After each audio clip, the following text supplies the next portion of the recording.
Chat! Welcome!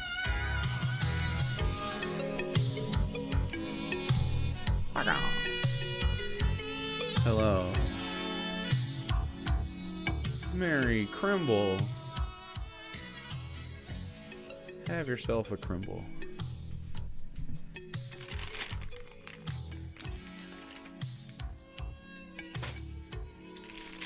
Any of you guys want licorice? My mom gave me licorice for Christmas. Well, not. It was in my stocking. She makes stockings for everybody. It's real cute.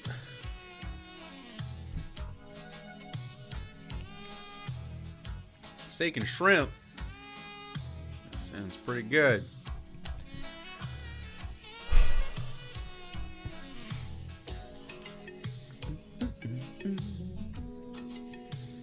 Corn!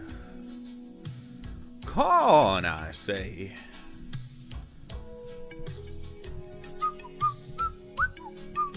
I hope you guys Daughter of Tiamat. 23 months, thank you.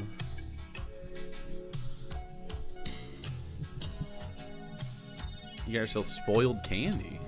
From what kind of candy gets spoiled? I mean, like it was like ucky or something? Like dry? Ruin Major even.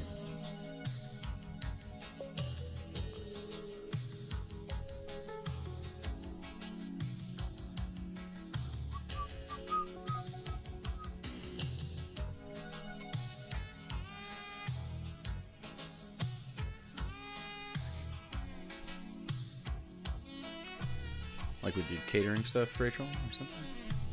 Hello, Jason. What up?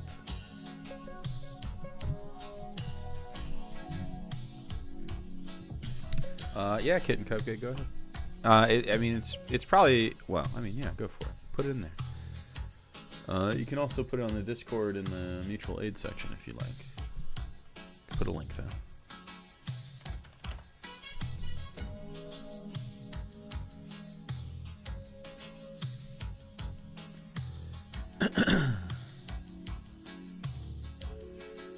Hello, hello, hello. We have trash today. Kirk Cameron talking about hell. We have a boomer. Coping. It's this guy. He does his stand-up and then bombs to Poonish's joint. Oh. This is the Christians in my mentions right now. God is real. God is real. I'm not kidding. God is actually real. I'm not kidding this time. I think God is actually for real. God is real. God is real. God is actually real. God is real. I wouldn't joke about this. I'm not kidding this time. Anyway, that's my mentions right now. We also have an Iron Gullet joint, a Dingo, if in chat wants it. We do have a Dingo Miracularrr, if we want it. And then otherwise, I guess, a lasagna. A lasagna, I don't know anything about making lasagna. I'm an inferior man. So if this lasagna doesn't have handmade pasta, if it doesn't have a beautiful bechamel with rendered down nice and seared sausages, if it doesn't have a beautiful bolognese, if it doesn't have handmade fucking, like I said, bechamel and cheese sauce, then what is the point?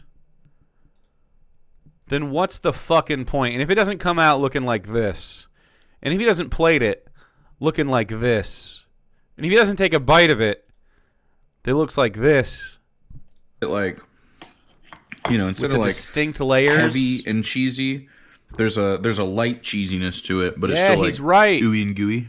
He's so right. Anyway, if it doesn't look like that, it's a fucking failure. So it better look better than that. Better than that in every way. Because I don't know anything about how to make lasagna. I don't know anything. This is the Christmas Spectacular. This is an 8-minute video. I'd eat that layer slab, dude. It's a sexy layer slab. Bah! Bah! As if Dave has the confidence to watch me watching him ever again. Dave has fucking bent the knee. I said no quarter and I meant it. Welcome! Alright, if you're going to start it cold like Dave's doing, you got to let it sit around in there for a pretty long time and render out. You can smash it to the bottom and everything. I suggest starting at a higher temperature. You got to get there eventually anyway. Welcome to Dave's Cooking Show, coming at you every day at 4 p.m. Central Standard. And like I said before, if you have a bunch of meat, like if he does a mixture of meat, and it's a meat lovers, so yeah, I guess he's going to do burg and stuff as well. It's totally valid to smash this into the bottom of a big baking sheet and then broiling it and then adding it to your bolognese later. Time, at least until Christmas Day of 2025, because this is the Christmas Spectacular. It had a little more gumption. Okay. A little more. In a flesh rectangle. Delish. Dutch oven, we have the beginnings of what's known as Meat Lovers Lasagna.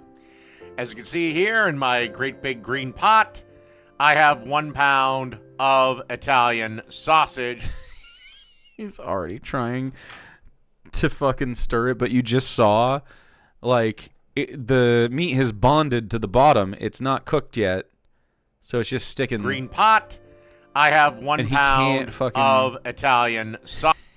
It's resisting his efforts because it's not the right time. It's not the right time to do this. Sausage that I'm going to cook up. Yeah. See how much you have to fight that shit? Not normal. Not a normal thing. So, I mean, it is normal in that it will physically happen every time, but not normal for you to be trying to fight it. Just let it cook. Just let it cook.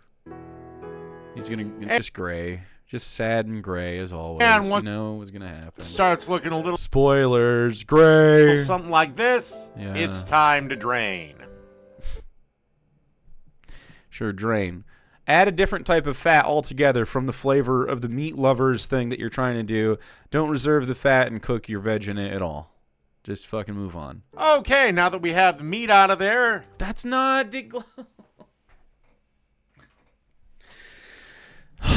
He's already on the wine. What is happening? We have our... How is this 8 minutes long? Where are you going after wonderful this? fond that we have to get up. Wonderful. And I like doing this with a nice red wine. You don't have... Dude, I'd love to see him get torn into... We've been watching MasterChef by those judges when he tries to give them some of his slop. They'd be like, you did nothing correct. He would just fucking rage. To use wine. And cry. And it doesn't have to be red, obviously. You can use chicken stock, beef stock, or just water. But I think the wine gives it a real good flavor. So a little bit of red wine. Give it a chance to get all those bits and pieces up. And then we'll be ready with the next step. This usually... He never uses enough heat. This is always the case. Takes about a minute, 90 seconds or so. 90 seconds? It doesn't. What are you putting in this after the fact? What are you dropping back in here? And... What? Wine soup. Okay, so yeah, the alcohol is not burnt out of this. I don't know why he thinks that's the case. It has to evaporate down to pretty much nothing. Okay. Once the wine has done its thing, Sure. it's time to add two... It hasn't done its thing. Nothing has done its thing. 28-ounce cans. It hasn't had the heat or the time. Of tomato sauce. Give that a quick little stir. You guys hear that? On his inhales. Okay, I added about 1.5 tablespoons of butter just to make the sauce a little silkier. And now I'm going to add 2... So... You shouldn't start with butter. You should end with butter if you want that effect. Because what's going to happen over the course of boiling it is that the fat and the milk and stuff is going to separate. And so that's not going to matter anyway. Like any of the proteins or solids in that. It's going to split apart if you boil this, and you're going to. So save any butter, mount it with butter at the end, after boiling and everything and simmering is over. Not before. Spoons. End with butter. Yeah, just because it splits. So if you're done boiling, you'll see you'll notice this in a ton of French recipes and Italian. Well, some Italian, they don't usually use butter. We like oil though, olive oil. Not an argument. Yeah, you'll see them finish in French cooking with butter. Ooh. Are you guys gonna catch a loud neighbor family argument? Well, not really family argument. They have company over, and then she yells at everybody, and they eventually slam the doors and leave. This happens every time they have people over. I don't know why. No. Okay. Every single time that someone moves in here, there is an unpleasant white lady. I don't know what that's about. Of dried oregano, 2 teaspoons of Italian seasoning. Seasoning. It's like a it's like a chemical that you put on, you spray on it. Put my seasoning on. Psh, psh. Gonna go and guess alcohol is the problem. It could be with him or them. Maybe my neighbor. I don't know what's going on with them. Could be. Could be she drinks a lot. I don't know. She's in her car a ton. So I hope not. The lady wasn't the problem. The man was. He was a drunk that abused her. That wasn't the last house. It was the house before that. But yes, you're right. It was a white man that was the problem. Yeah. 2 teaspoons of basil.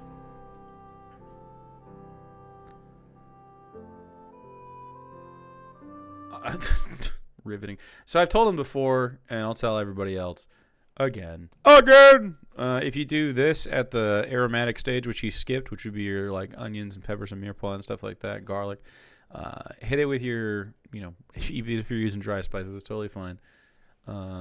Hit it at that point, and then you deglaze. Then about a teaspoon of white pepper.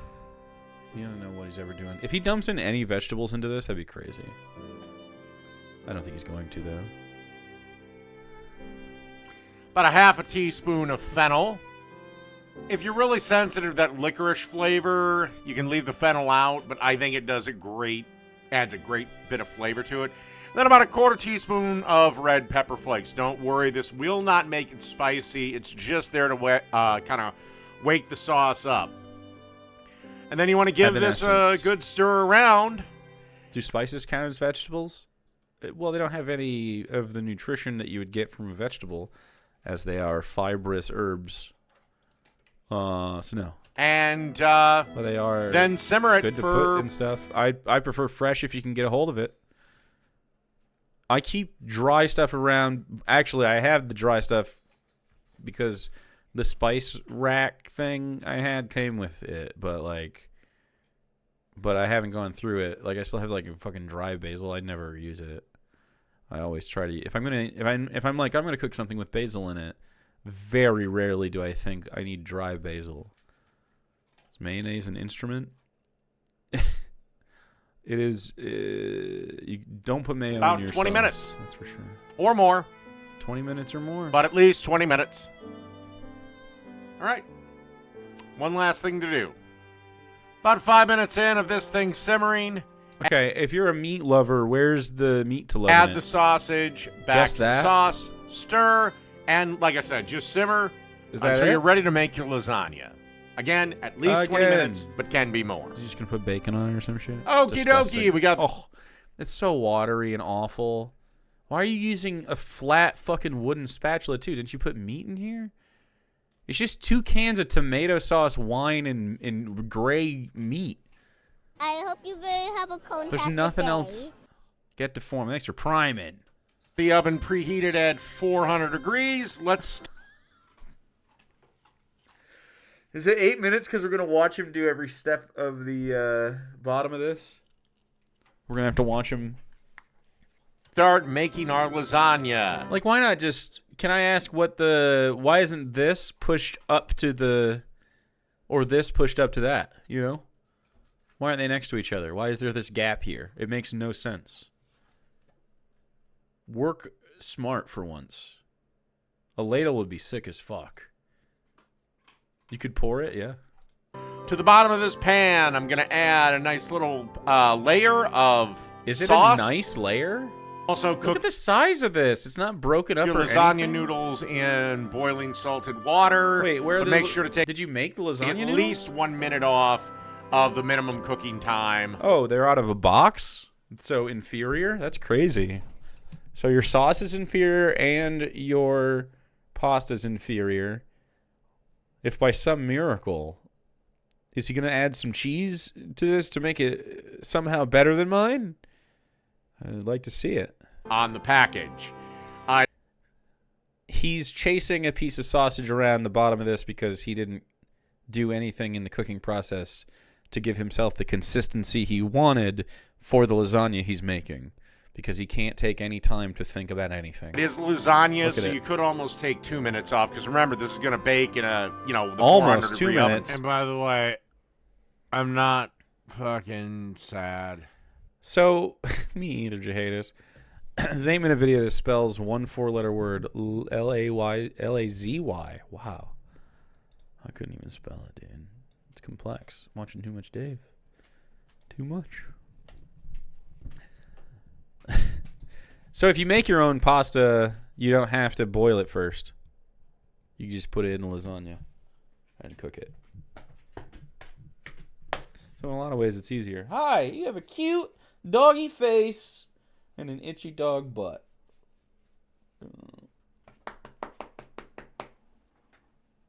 And a goober. It's mine now. That's mine. Come up here then. Like, just visit then. Just visit if you wanna.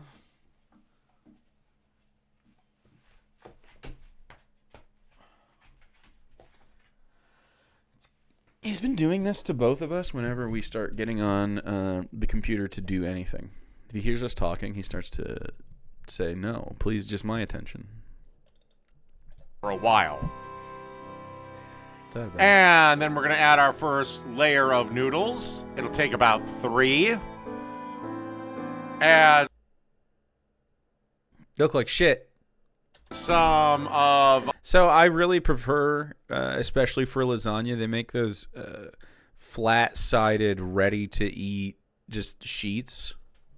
Ready to go. Barilla. Yeah, these are better. If you're going to use box shit. I prefer to make it myself. I've used these before.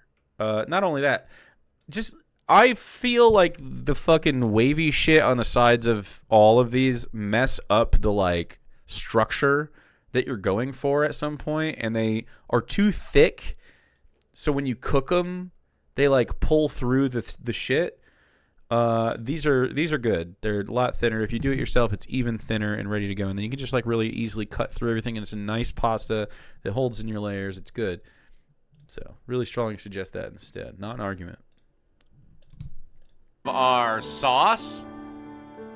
Yeah. Oh my fucking god, dude. It's a lasagna, and he makes it look like so hard. And then we're going to add a layer of... It's just bag cheese. It's bag cheese. What? What? All right. I'm gonna...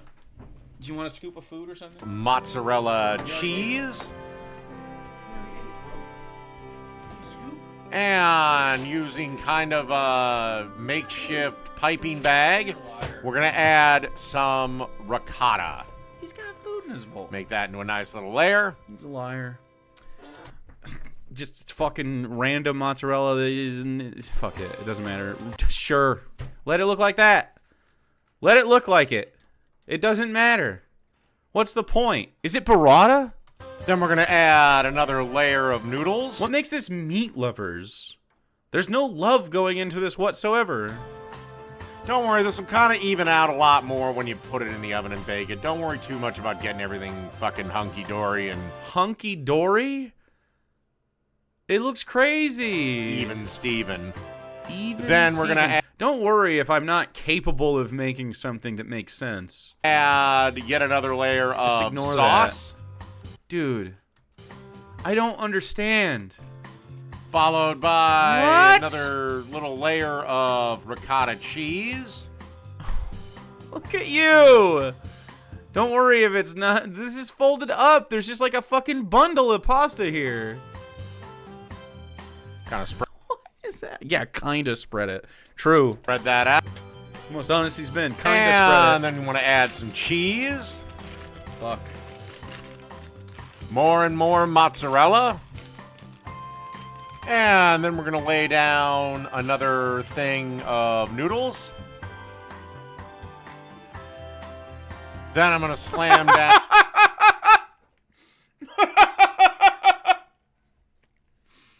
Okay. Down some triangles of Canadian bacon. Mm-hmm. This is awful. Is that Fo- mayo? Yeah. Followed by some I'm just more ricotta cheese. Okay, so watch him spread this out. How do you think that's gonna go? Think he's gonna put his stupid fucking fingers in there to fix it? Then some mozzarella cheese, if you please. If you please. I believe this is the last layer of noodles. Mercifully. The return of our Italian sausage pasta sauce. It's not even though. Got a good little layer on there. You have a whole bunch of sausage you're not putting in the fucking lasagna because you can't make a sauce. Should have done half as much tomato sauce for sure. Last little bit of ricotta to spread around. This is a disaster. You should be Again, embarrassed. don't worry too much if it's not in this perfect layer. Again, it's This is dog shit, Dave. gonna melt. This is absolute Like dog crazy. shit. Okay, I lied. We have a few more noodles to go. Yeah, I like a lot of layers in my lasagna. I like that he post-hoc decides I like a lot of layers in my lasagna. That's just me. If you don't want this many layers, obviously, you know, you could probably... He thought it was the last one, but it wasn't. So then he's like, well, actually, I like a lot of layers, though. take a few of the noodles away. I don't care how many noodles you have in there. It just has to look good. And we like keeping things saucy here. So more sauce. Now I added another layer of noodles and sauce to the top of this. I think it's just because Oh I just my wanted to use God. up all the lasagna noodles I cooked. But again, I like Guys, this is like if a child did it. If you were like a Make-A-Wish kid and it was like, okay, buddy, anything you want on your lasagna, he'd go, I want sausage and pepperonis and ham and cheese and cheese and cheese. You'd be like, okay, you got one last day on Earth. It's all right. You can, dude. John Cena high fives him, makes him a shitty lasagna. It's gross, but it's okay because they had fun. I made a shepherd's pie for Christmas. Beef lamb, broccoli florets. A little gamier than I wanted, but still scrumptious. I can do better, though. I just wanted to share some actually good cooking. Let's go, Fighting Hobbit. What brand do I recommend?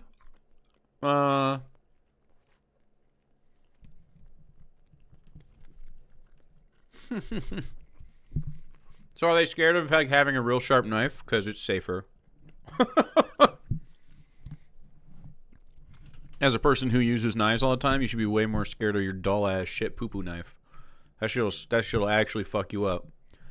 Because it'll slide off of shit and go and you'll cut and gash into your fucking hand. It'll never happen with a nice knife. One that you should try to keep sharp anyway, but if you wanna, I mean, like Meeson, I've enjoyed my Meeson knives, but they're overpriced now. Honestly, is there a kitchen supply place next to you?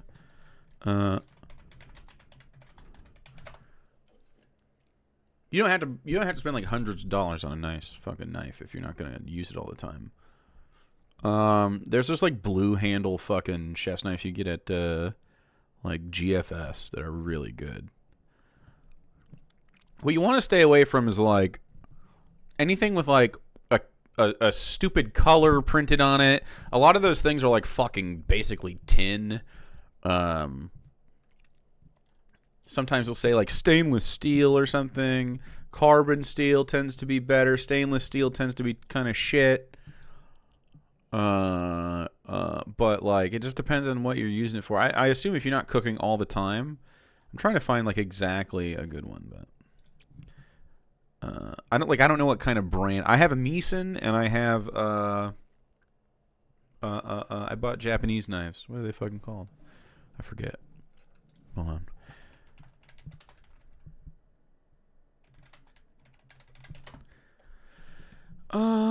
What I get? I got.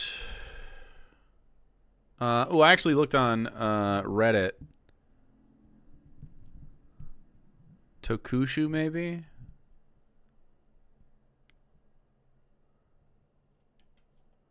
Japan makes good ones, but I mean, like, you don't need that shit if you are just chilling. Yeah. Made a mistake. Nice knives. Made in. Ooh, made in. What are those? Chucky might know actually. What are those? Like the utility knives they use in like for line chefs. They're easy to clean. They can go in the dishwasher. They have plastic, usually blue or purple handles or something like that. They're good for everyday use, especially if someone's not cooking like fucking constantly. I use Meeson, but there's no reason for you to spend the like price on that. Misen, they're nice, but they've risen in cost since I've used them. But you can use like Creator. I guess they're doing a sale, but like if you go to their knives, I feel like yeah. Oh, I guess it's $90. This is a nice knife. I love it. It's $90 right now, and I think if you use like code fucking Brian or something, I don't know. Find some cooking channel that you like and support them. This Bunka knife is actually a pretty good. That's pretty good actually. This will do the same thing, just has a shiny, sharp point. I would go with an 8-inch. This 5.5-inch utility knife isn't bad either if you got a small hands. 8 inches is probably where I would go though. This is gonna do a lot for you. This knife set. I have this.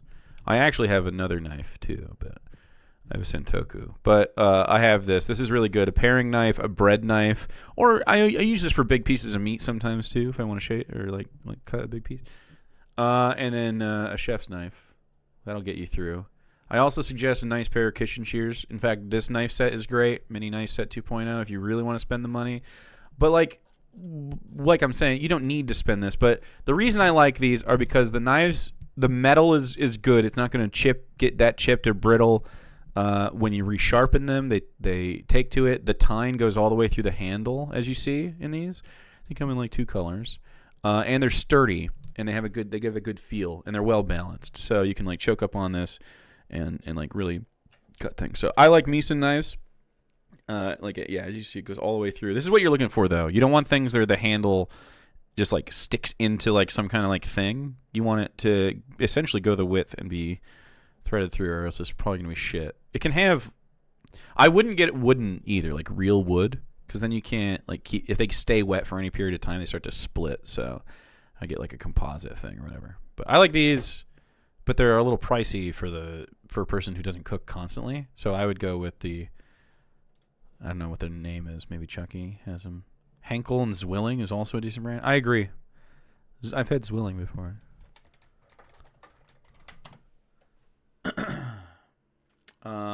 Those are also. Are these going to be expensive though? What's the price on one of these? Yeah. Oh, this is cheaper. So there we go.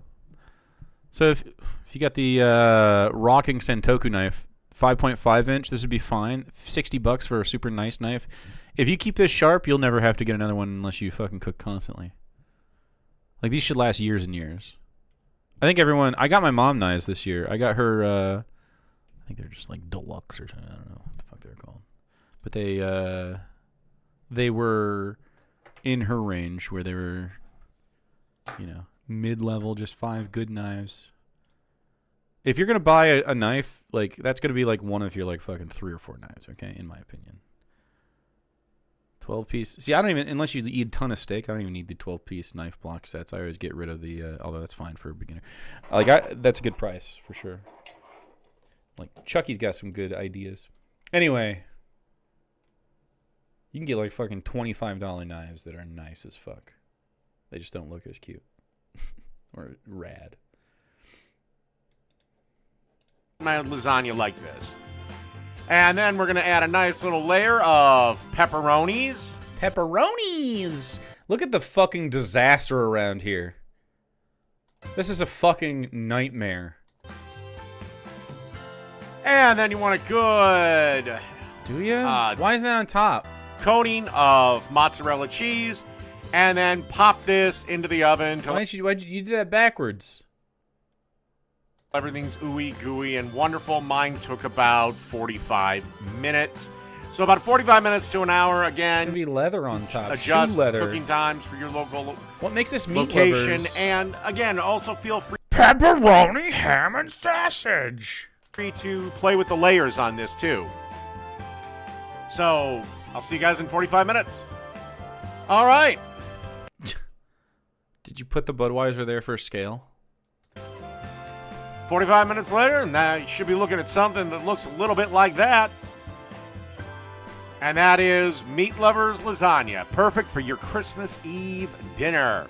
I love that your Maker's Mark burger is just pouring Maker's Mark on a burger, which makes it look awful. Hilarious. These AI things are so bad. This looks like shit. He's not going to cut into it, of course. He's not going to show us. And don't forget to No have it with the cold one. No fucking chance. All right, so that's Meat Lovers Lasagna. Done. Yeah. I'm done with it, that's for sure. Consider me done. That was just awful. One of the worst things he's cooked in a while. No reason for that to exist. Not a chance. I'd be so fucking sad if I bit into that. I'd be like, what the fuck is in this?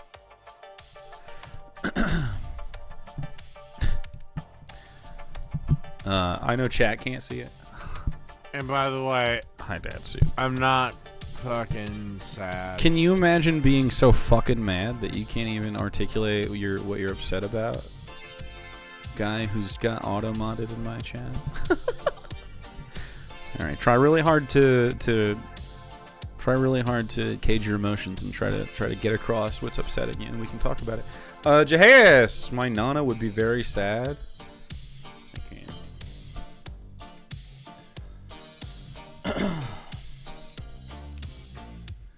Why would you have lasagna and beer? It's not a nice combo. I agree.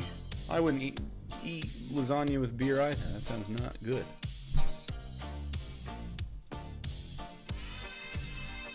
That sounds not very tasty, bro. All right, chat. Hey, we have Dingo if you want it. I think we'll smoke check, let people file in a little bit, then we'll do some trash. Oh. A little smork. What the fuck is the Dingo card? I don't know, but the Dingo would be this.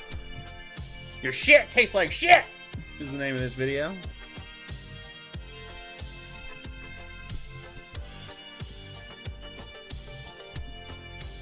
Boo, boo, boo. An anonymous gifter. Yes. Ghost. Socialism works. Daddy, 5 Ps. Give one Yes. to Socialism works. Terrell, Melody, Yes. Palazza, Zane, a Socialism viral corgi. Yes. Socialism works. Thank you. Yes. Socialism works. We could definitely have some momentum, chat. Certainly momentous. But yeah, I mean, yeah, Nobody! he coerced me into sucking him off. Why?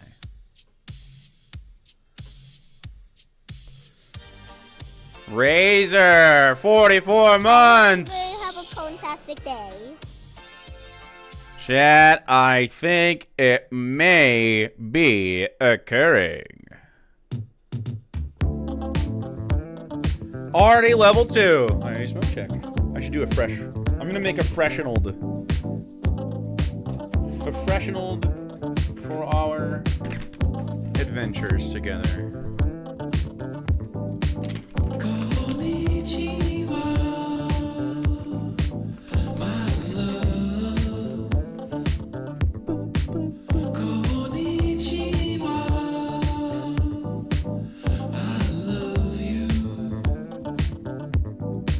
He was defending Vince McMahon. You know it's true Jason. that I love you. I'll give you my heart right from the start. Yeah, of course he was. Yeah, all right. Freshie, almost ready. Chat, we're level 2. We do have a dingo if you want it.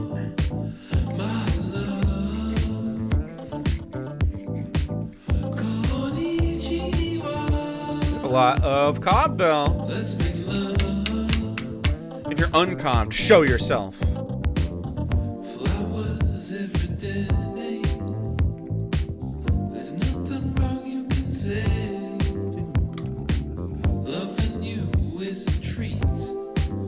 It's paradise. How's Dave feeling about those redacted files? Well, he doesn't have the ability to live stream or the stamina.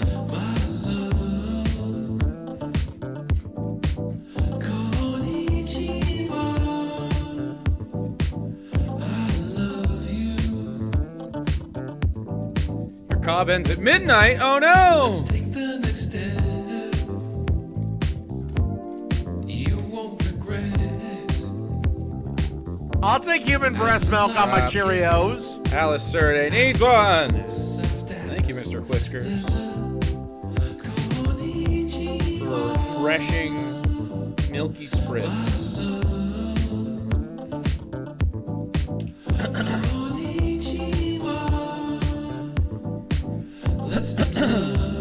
All right.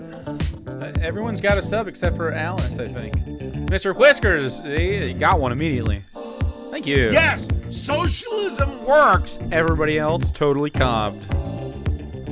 No, they're the redacted files because they've been all redacted to smithereens. I believe that's what they were saying. Chat, we're 1 away from level 3. But I mean, yeah, Not even like, 1 away. Yeah, he. That's the best part of the song. Worst me into sucking him off. Chucky sucking bitties. Alley Cat needs one. Make it happen, chat. LaCroix boy! Yeah, socialism works. Tapping. Get one Alley Cat right away. BD Kappa, tier 2 it. I hope you will. 83 months. Thank you very much.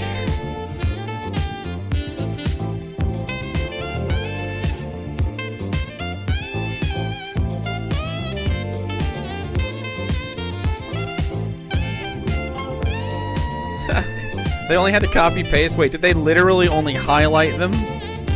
Like digitally?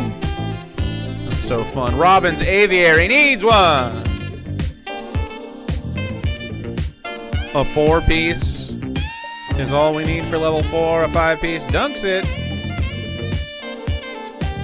Chat, also on Christmas morning, I finished Acts 1 and 2 of the book. I think we're going to clock in at around 260,000 words when it's all said and done.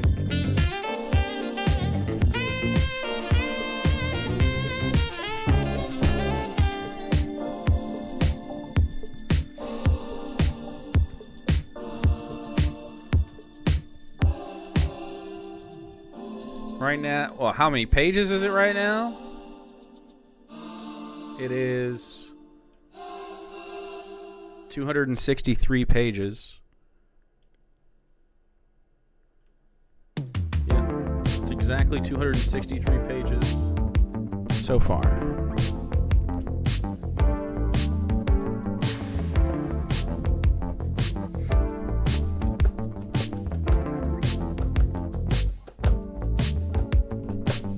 I don't know. It's a row. I will seek publishing because I think it's good enough, and then we'll see what happens. Oh yeah, it's not a novella. It is part 1 of a long series, hopefully. A long fantasy series. Who likes fantasy in this here chat? Do you like fantasy? Do you like gay stuff? Do you like mystery? Do you like cool magic systems? Do you like intrigue and love and action and sadness and loss and repair and getting over your problems? And do you hate capitalists and unnecessary hierarchies? And do you also like heists and adventure? Then okay.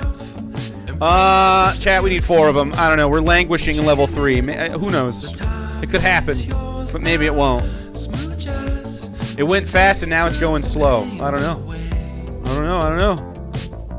Fuck bicycles! There is some injustice stopping for sure.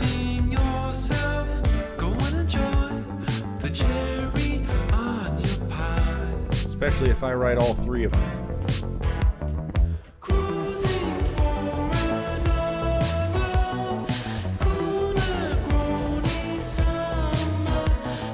I don't think I'll make most authors look bad. Lots of very talented writers that I'm not as good at. That's for sure.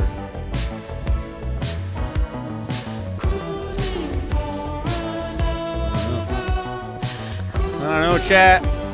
We're close. A 21 butt salute dunks it. A 5-piece dunks it. We need 4. I don't know, chat. Last call. It could happen. In a decade, if I'm on the new George R. Martin.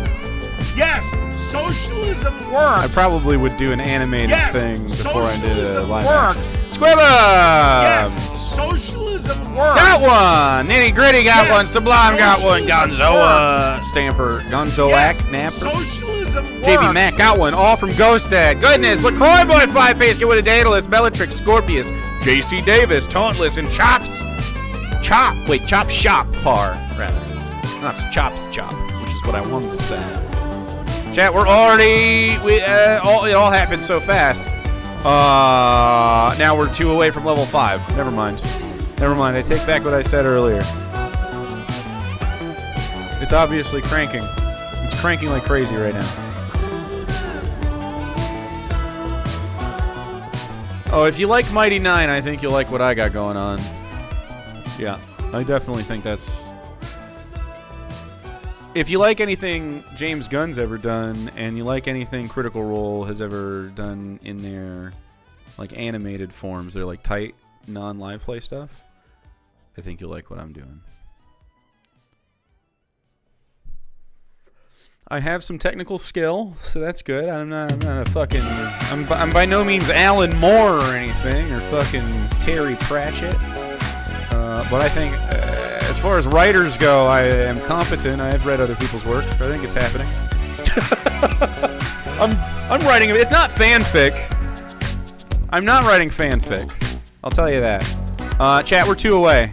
Although fanfic can definitely, if good enough fanfic is written, it's actually a real book. So, but it's not a blog post. You know what I mean? It's a structured, cinematic storytelling book, in my opinion. I agree, some fanfic can absolutely slap. But usually those are the long ones, and they really fucking love what they're writing about, you know what I mean? They have good ideas. I agree it's subjective, but I think there's a clear delineation between someone who is... Yeah, I don't think it comes across as... It may come across as first-time writer, but I don't think it comes across as purely amateurish. I'm sure a seasoned editor will give me real notes, but I don't think, as an enjoyer of the medium, I'm pretty proud of it. Chat, we're very close to level 5.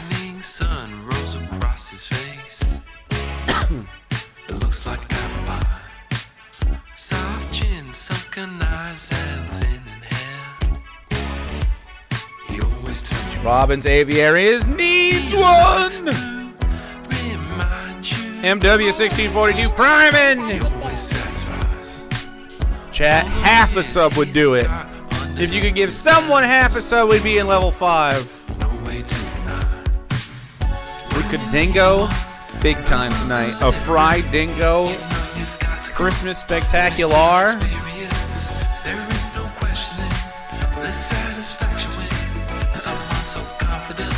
It's almost a whole book. It almost is. Half a sub is 6 inches.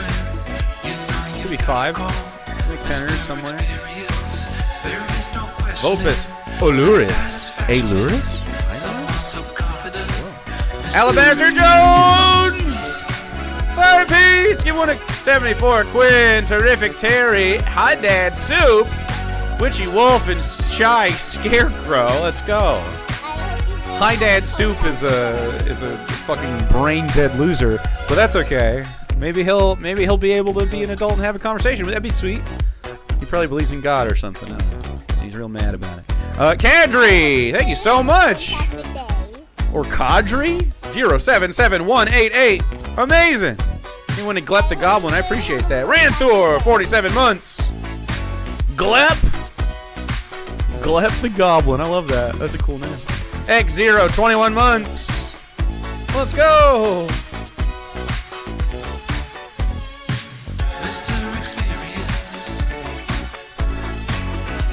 Hello, Thoos.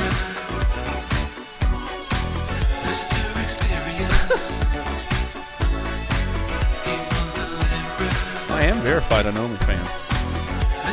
Never uploaded anything.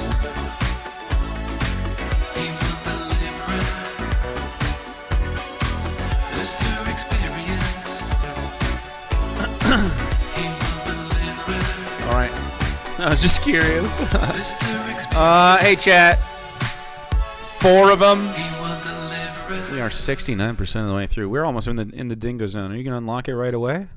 Dingo unlocked, a fried dingo on this glorious hype train. It could happen, dude.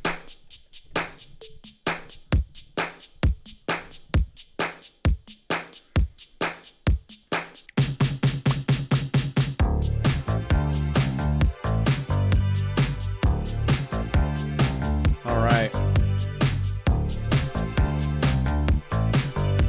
Pizza rolls? What kind?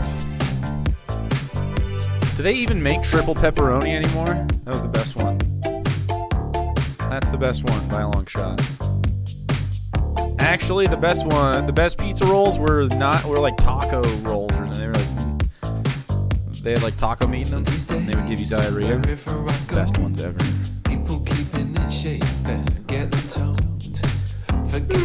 Fucking teenager microwave stuff. Let's go. Dilvia, Walalo! 5 A's! You're one of the gay Fox News warned us about. Creepy doll on the wall. 0 times 9911DD. Manicos and Jenny Sedelis. Jenny Sedell is real? What's that mean? I don't believe it, actually. Chat, this is the Dingo Zone. This is for all your dingus dreams. Thank you very much. We have a dingo, a rare dingo. Pizza rolls and yum yum sauce, huh?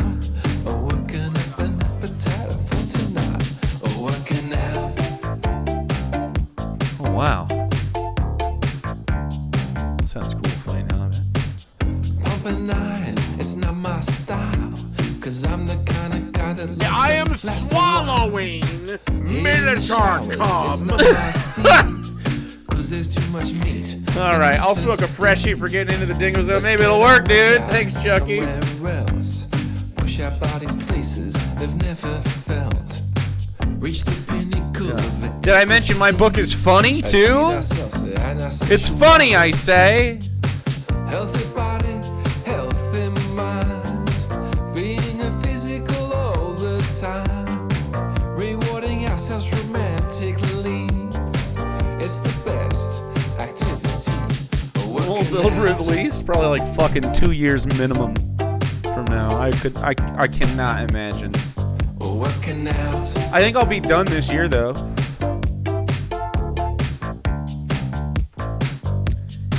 If for some reason I can't seek publishing, I'll self-publish, which works for people too. Push your mind to places. So far. It'll never forget. I read on the toilet Body on body. during my morning shit or my night shit. On skin, It's time to read. on skin, on Try not to look at my phone. I'm on the shitter instead. I know you want to win. Let's work out. All right, chat. This is for all the dingus. This is it. The dingo zone is upon us. We're 11 away from locking it in. It's the best part of the song. So, you free for some badminton later on? Name of the Wind. It's a good book. Squash. Get your heart racing. Poop twice a day. I could poop 3 times a day, maybe. Intense. Depends on if there's a morning double tap. Or maybe One before and after the caffeine hits. What's that thing called? Pilates? Yeah. A Hollywood workout. Hiking. I'm sure we could get lost somewhere nice. Nice book shit, man. Maybe take a nice ride to the countryside. Spread out a picnic blanket. You know. Read on your phone? I mean, that's okay. I'd Maybe you prefer wanna if you get bought a high. physical copy from me, though. Some rock climbing. Oh, baby, if you want to go down, there's always absolutely. Delvio Lalo, giving a We All Can Prosper. I agree. Every release, Yumper Cat, Possum Blood, and Starshbarilla. It's happening! You could buy both, but I'd prefer if you bought a physical copy. It's a work of a sweat with you. Like, if you can only do one, fine. Fine. In fact, everyone buy 2 copies whenever it comes out, if it comes out. I mean, it's coming out. It's either coming out from me or somebody else. That's a fact. So, but it's a full book. It's a whole ass thing. It's the most thing I've ever done for sure.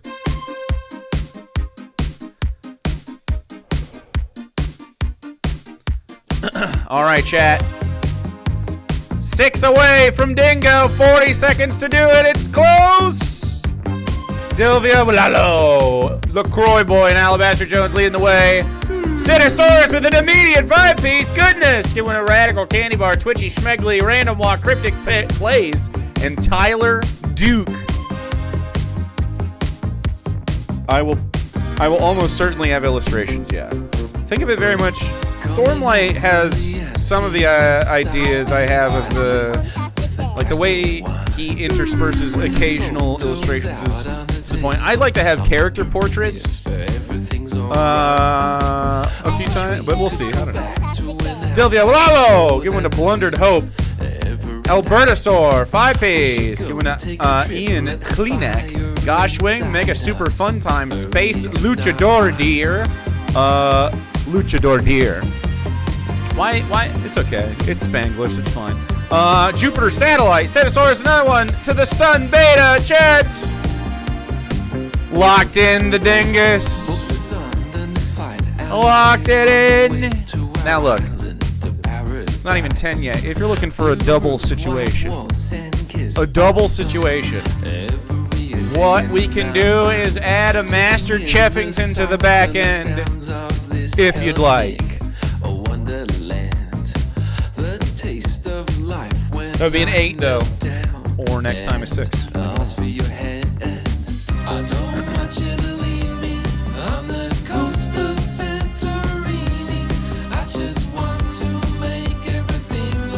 Otherwise, what we're most concerned about is 100% satisfaction, which I think is pretty much certain in chat.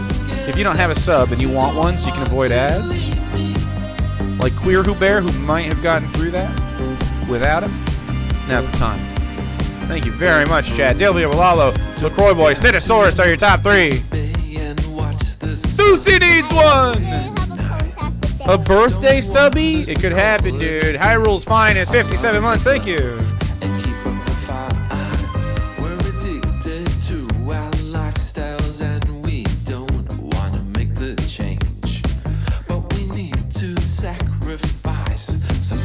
Robbins Aviary. Needs one. Citosaurus. Got one at Thursday.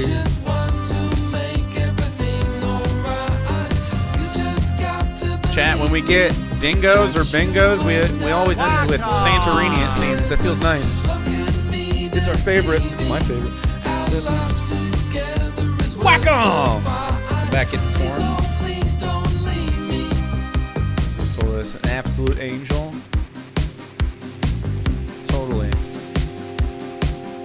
Sinless. That's for sure. He definitely has some bangers. This is the banger in this playlist. Delvio Balalo, Citisaurus, LaCroix Boy, that's your top 3. If you need one, it's time to get one. It's the best part of the song, though.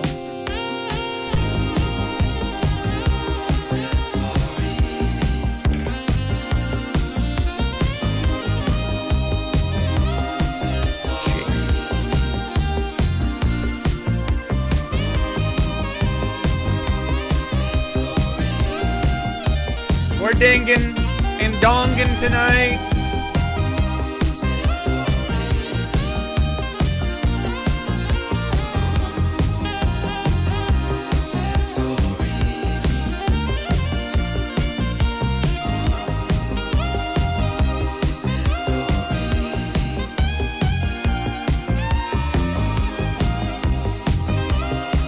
What the hell, Jake?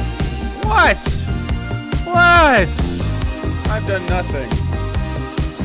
I've done nothing. Mister. Ooh, that's a bingo. It is.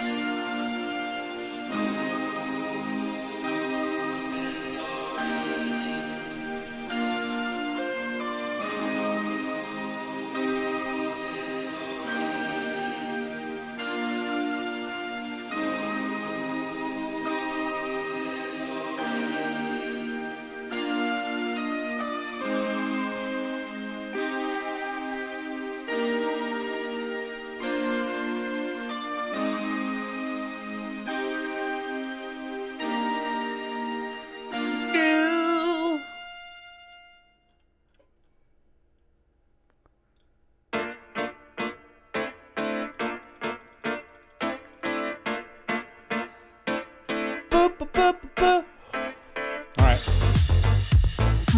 Rex and Silverblood!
so.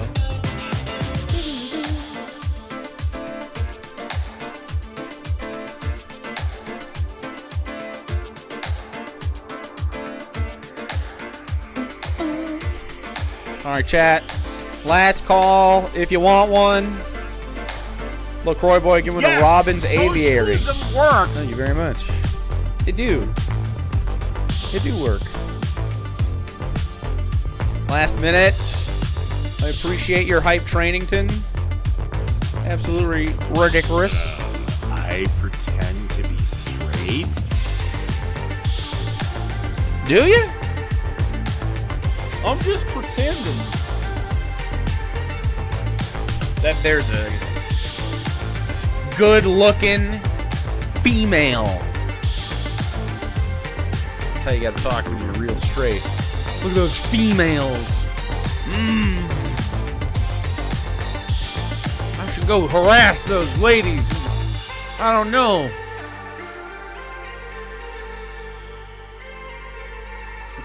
Mind their own business.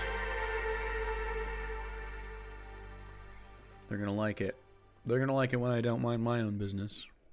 This time it'll work. Tenosaurus, give one to Dead Dave. Aw. Yes, socialism works. Aw. All right, chat. Thank you very much to the Cornwhales, Dilvia, with all the Raxan, Silverblood, and Citosaurus. That's your top 3. Thank you very much, Donnie, for the vibes. We're gonna swap. We're gonna swap over here. However, goodness, chat. Dilvia, Lalo, Araxan, Silverblood, and Citosaurus. Whatever lamps you want. I think I know what Sid wants. Just showed up to do a hype train. Are you leaving now? You're headed out? Should stick around. You certainly earned whatever happens after this shit. Goodness. You also unlock corn, by the way, chat. Lesbian.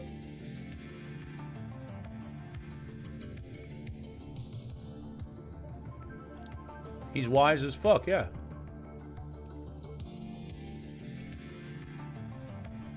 Pan? Fuck yeah.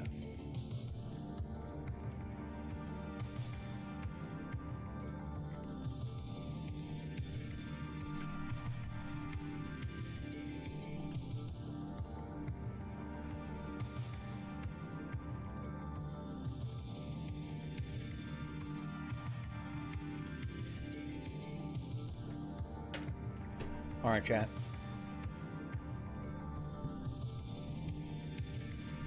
Bisexual? Fuck yeah. Here, I'll change it right now. I'm just going to do a placeholder and ask you again later. Ooh, bisexual. Ooh, that looks good up there, too. It's better than my choice. Chatterino. Chatterino. It's time to put your cobs together for the corn prayer.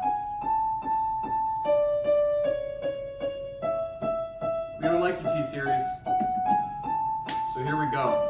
Corn Squad.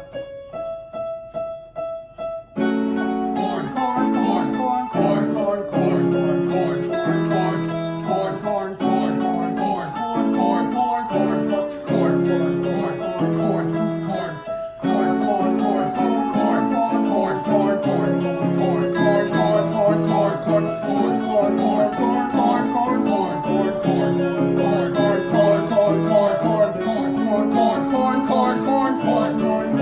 It's corn time.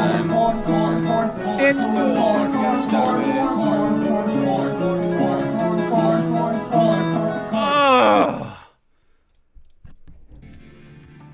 Oh.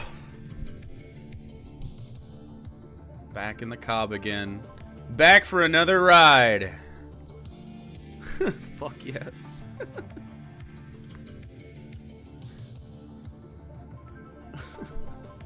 Gonna happen. All right, chat. You got the cob like you wanted. The dingo is just a side dish to the main course, which is, of course, this corn cob. Hold on, I gotta get my fucking I gotta wipe my goddamn glasses here. I'm simply too powerful, fully sighted. So fate had to fuck it up. Certainly not my actions. Alright, there we go. With the juice? Wow. With the juice? Is that necessary? So much juice? Well, you get it. Alright, chat.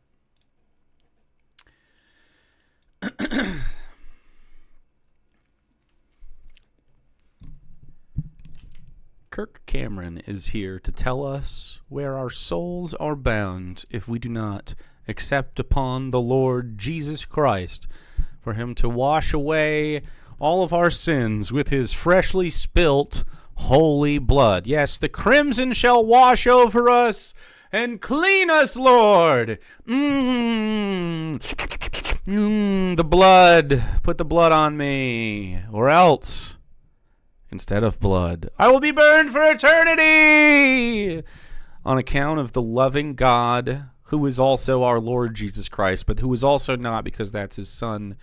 Kirk Cameron is telling us what happens if we don't believe that, okay? All right? So you better fucking believe it. Believe it right now. The yellow of this is making bad camera, which is what I'm using right now. It's making me look yellow, which is fine. I look sickly, though, in the camera under this light, because it's like dude, I have like purple too, so it's kind of looking like if I do it enough, like you can see, or looks like I'm kind of decomposing in yellow. I don't know, whatever. It doesn't matter, Kirk. I'm coming for you anyway. All right.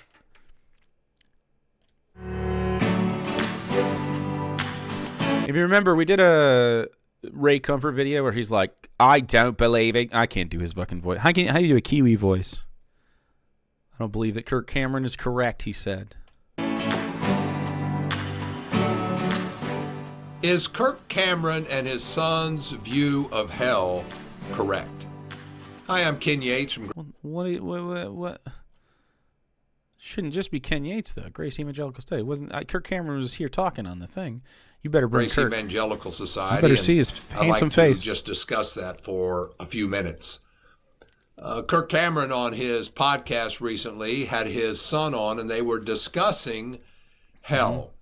So it's this guy's commentary on Kirk Cameron. That's fine. And I'd like to do a few videos on the things that they discussed. And basically what they discuss is, when they get to the end, is that they believe that unbelievers will be annihilated. Oh, shit. Annihilated? Oh, no. What's that mean? That they are not going to be eternally conscious in the lake of fire. Okay. Cool. That's what already is going to happen, sort of. Like, I don't know about this annihilated shit. I mean, you just don't have a soul. You're in your brain, man. You know how you know that? Scramble your brain. Scramble it up like an egg and see what you fucking feel like. Not yourself, that's for sure, because you're yourself in there. That's where you're at. But in this particular video, I want to address specifically what they discussed at the beginning of this podcast, which is their view of the gospel. And what is common throughout this podcast is they see the... You're not even yourself in your sleep? That's actually true. Problem with most evangelicals' views of hell, which is that unbelievers are going to be eternally conscious. They have a problem with the idea that unbelievers are going to be punished for their sin forever. Yeah. So I think it's interesting that Christians believe that their God is all loving and that this is true. Like, I think you should just be honest and be like, well, that's obviously sort of a conditional, finite, or eternal loving, right? Like, I suppose you could argue that if you go to heaven, God conceivably, unless something mechanically fails, and God is not actually all-powerful or whatever, that you would have you would go not to be loved by God, but to love God eternally in heaven. Like the idea is that you join together in worship eternally for God and just like prostrate yourself in front of God forever. And that's what heaven is. Instead of, as written, instead of like, you go to like enjoy yourself and have a good time and just, it's essentially a life with none of its problems. That's what they think, right? You meet all your family and stuff. Like a cultural Christian, but like the actual Christianity is, not true. And then in lake of fire, you're just burning forever, whatever, which implies like God can't or does not wish to intercede in that. So it must be that he appreciates that they eternally suffer. So he's evil, right? He just is. And like this guy thinks like a 13-year-old Palestinian kid goes to hell forever and just burns because he's a Muslim or whatever, and old enough to keep his sin without having to have been, excluded for some reason that they think is what God would do, even though it doesn't say that. See this here in this video clip here, at least it's introduced in the way they present the gospel. In this case, it's Kirk Cameron's son, and I just want to show this video here. It's a fairly short video as they begin their discussion about the lake of fire and specifically the gospel presentation. So here you go. If you believe in eternal conscious torment, it's not just that. What you're actually saying is that if you are a sinner and you don't give your life to Christ, you go to hell. Mm-hmm. And you are in agony, tortured, screaming, crying, in pain, weeping, wailing, on fire. Not just for... I hate the fucking virtue signaling Christian. This shit right here. In pain, weeping, wailing, on fire. You don't care. Stop. Screaming. And that's just for being gay or something. They're not believing. Okay, so my question to Christians is, I mean, I have lots of questions for Christians depending on what they believe. That's super because they're all different a little bit. Like, why did God leave no evidence of itself? Why is this God creature unable to communicate that it is the cause of the universe? And then I usually get from Christians, because this creature who is all loving wants you to have faith in it. So, what you're asking me to do is to abandon my reasoning, abandon all of the things and all of the tools and all of the intellect that God presumably gave us to detect it. And instead of following the evidence, you want me to abandon it, which sounds like God made us skeptical of it on purpose, which sounds evil if hell, especially if hell exists, right? And it would, even if hell was not a thing, the suffering on earth is enough to warrant evil.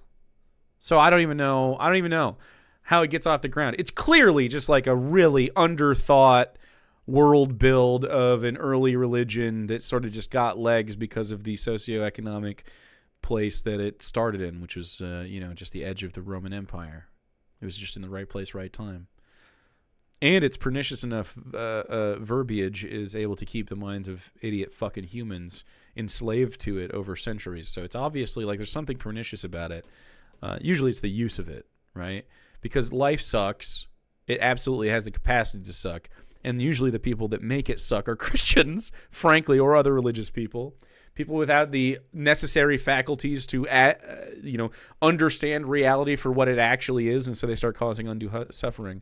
So they use the suffering that they cause themselves, whether they realize it or not, and they go, wow, doesn't this suck? Well, heaven exists, and so all you have to do is just reject this shit, which sucks, and think, well, this just isn't that real, for the more realer reality that will be after you're dead, and so I can use you in material reality to get whatever I want from you. Whether it's your money or your blood or your violence, Not just for 100 years, not just for 1,000 years, but for all of eternity. Yeah. That for literally, we can't even imagine. With no conversation about it, no sort of like understanding of like, Because okay, so as an atheist, as an anti-theist, and I'm unless the Christian God is entirely different from the way that Christians describe it, and it also is intentionally concealing it. I don't even know. It would be impossible for me to, as described, worship the Christian God on the ethic of it being an evil fucking entity, and it should be thusly destroyed, probably with some kind of holy relic that we have to go on an adventure for. That'd be cool. But, like, if God was real, as described by Christians, my expectation for an all-loving being would be to give sinners a chance to learn from their mistakes. And, like, what is the lesson you want me to learn? And that was, the world is a mirage meant to keep you from worshiping me, but actually I'm for real, but I don't love you enough to try to communicate that in a real way. I only love you enough to communicate that through abusive people who do not respect the autonomy or like life and well-being of the people they live amongst, the Christians. I just don't understand. Say something nice. I'm not gonna go for the easy one, which is Kirk Cameron ain't bad to look at. What I'm gonna go for is Kirk Cameron's annihilation. His annihilationism take seems to be that they don't like eternal suffering, and they find a problem in an all-loving God's capacity to eternally suffer or eternally cause the suffering of somebody. So I think somewhere in there are people that maybe are better than the average Christian, even though they're not really materially hoping for a better outcome for sinners, because they have the capacity to understand that the finite crime shouldn't justify an infinite, like, punishment. This is Kirk Cameron. This is his son, Burke Bamron. Imagine how vast eternity is. After 10,000 years of anguish and pain and torment and darkness. Luckily, none of this exists, because they're saying 10,000 years is so long. Human beings have existed for 10 times that length. Like 15 times that length, even. Maybe even, like, no, it'd be 30 times that length. You're not one day closer to finding relief. You're not even 1 second closer. Right. What? Yeah. After a billion years, you're not 1 second closer to the end. Yeah, and I think that I can't even wrap my mind around it, honestly. Mm-hmm. And the Earth has existed for 4.5 billion years, and the universe has existed for what, 12.3, 12.4? So, I know. It's such a massive, overwhelming thought. Uh-huh. So there's a great example of the illogic of your religion.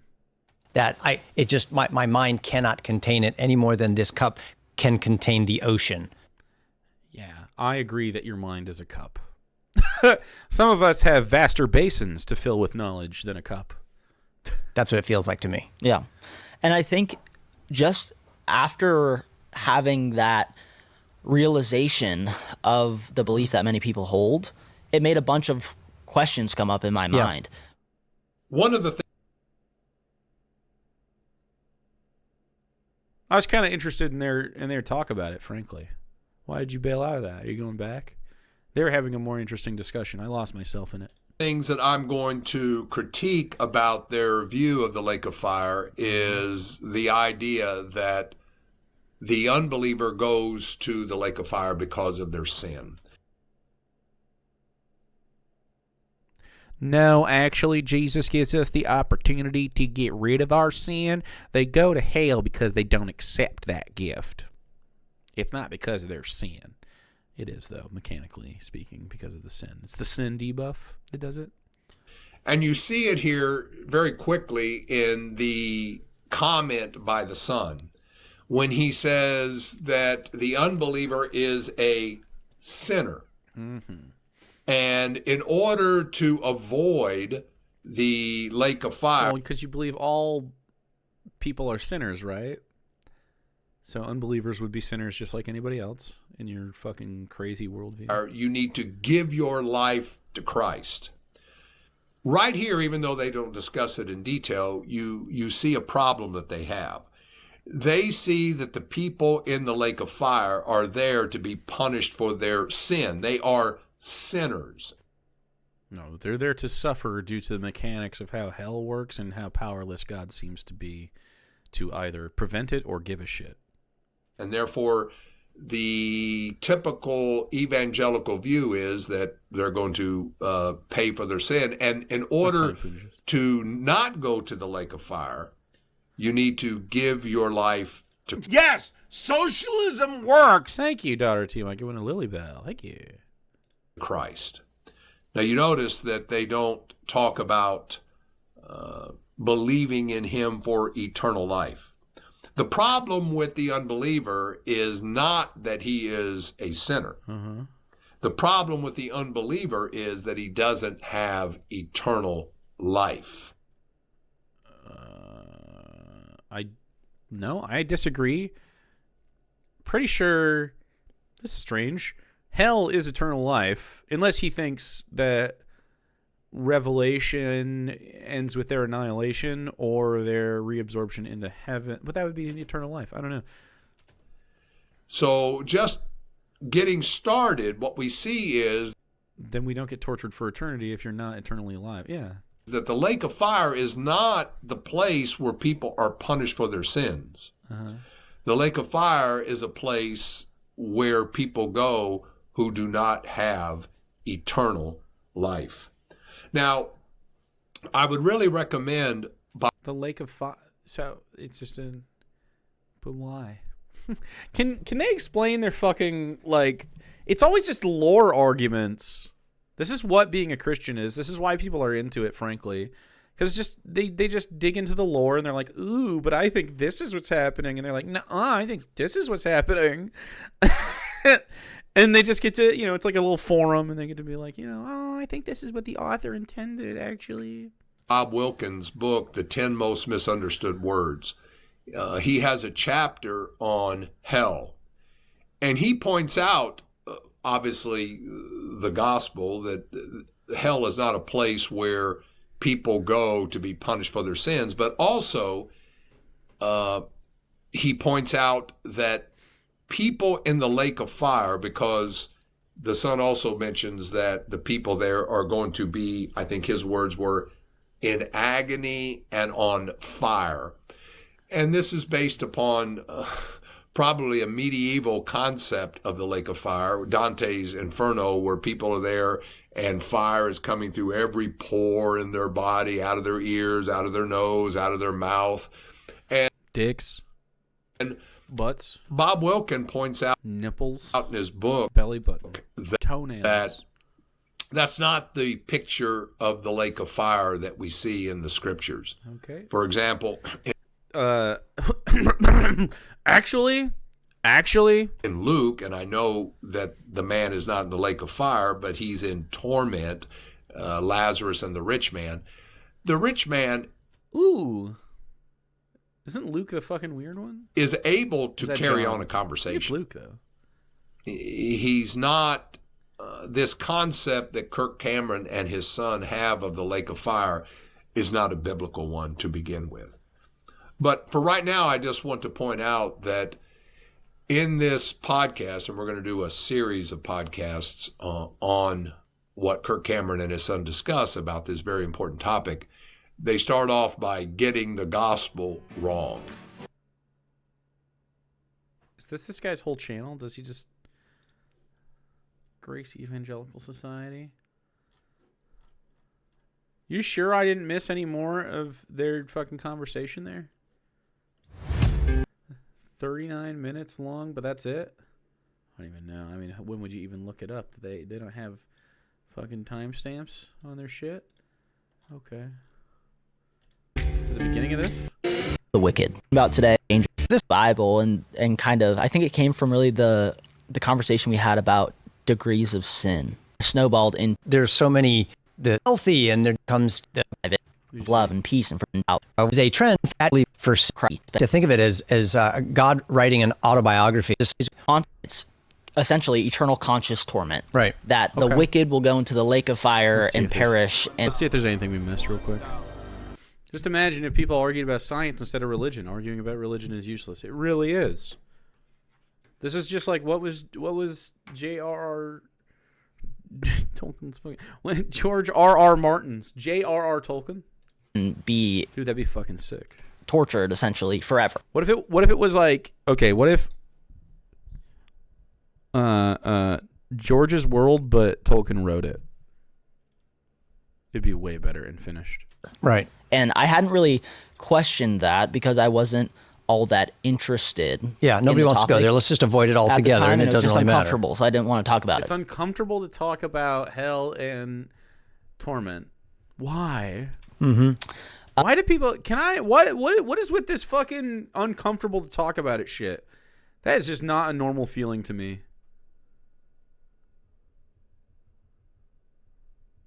And I think that's the opinion of, I would say, probably most Christians. Yeah. That they kind of just throw that phrase around a little bit. Like, you're going to go to the lake of fire and burn. It's essentially like the fire and brimstone. Yeah, turn or burn. You hear that stuff all the time. Exactly.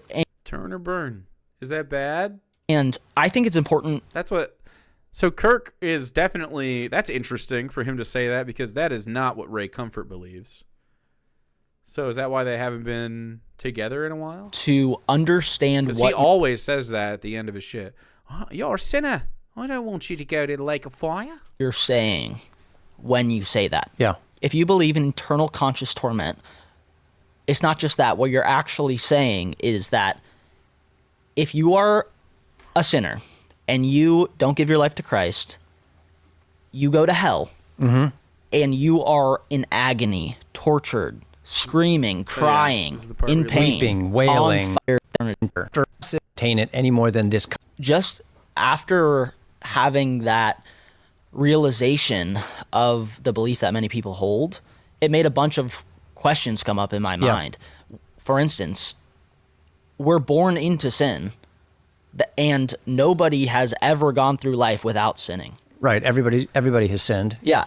So wouldn't God be setting them up? That is a good question. Another question is, if I was to sin every single second from the moment I was born till the second that I die, would the just punishment of that be an eternity of torture? No. It's interesting that the problem of evil is something that we are discussing here, but not from a secular position. They're like, well, yeah, they just annihilate the soul. Just annihilates the soul. Yeah, everybody wins. By the way, getting your soul annihilated, way better than eternal fucking worship. Way fucking better. Holy shit. Yeah. Yeah. Is that just? Is that just? Is that Of course not. just because we think of God as a just God? He is a just God. And He is. I'm saying he is. we believe that the punishment should fit the crime. Exactly. And so if the punishment was cruel and unusual punishment that went far beyond the severity of the crime, that would no longer be just. So is that really just? An eternity No. of conscious torment for course. a limited course not. lifetime of sin? This is all under the umbrella of our belief in a just God, in a fair God. We believe it though, but we believe it. I don't know. I mean, you could just like really assert it, and this is what Christians do most. They just assert that something is true, and then you try to say, okay, well, what's your evidence? And they go, well, I don't have any. And so, for a Christian, the evidence would be, okay, let's look at the Bible, and there's nothing in the Bible to suggest that the God of it is fucking just or caring or loving. This God. Yeah. So Surprise, it's a Bronze Age barbaric God. I can't believe it. I wonder if the people that wrote it had any fucking through line with the God that they said were theirs. Murdering a bunch of people and stealing people's land. if somebody And a merciful God. And a merciful God. And a merciful God. Yeah, the scriptures are full of God. Name one time he's merciful. How is God merciful in any way? He doesn't show mercy to the world when he fucking drowns. He doesn't show mercy to fucking anybody. Lot's wife gets fucking turned to salt for caring about the people that she was in community with seconds ago. You know what I mean? When human beings work together too much after the flood is over and they rebuild, he knocks down the Tower of Babel because they're cooperating too nicely, and then he splits their cultures and changes their languages because he's jealous of their lack of singular focus on him. Job's family's murdered by a fickle wager with God. Yeah.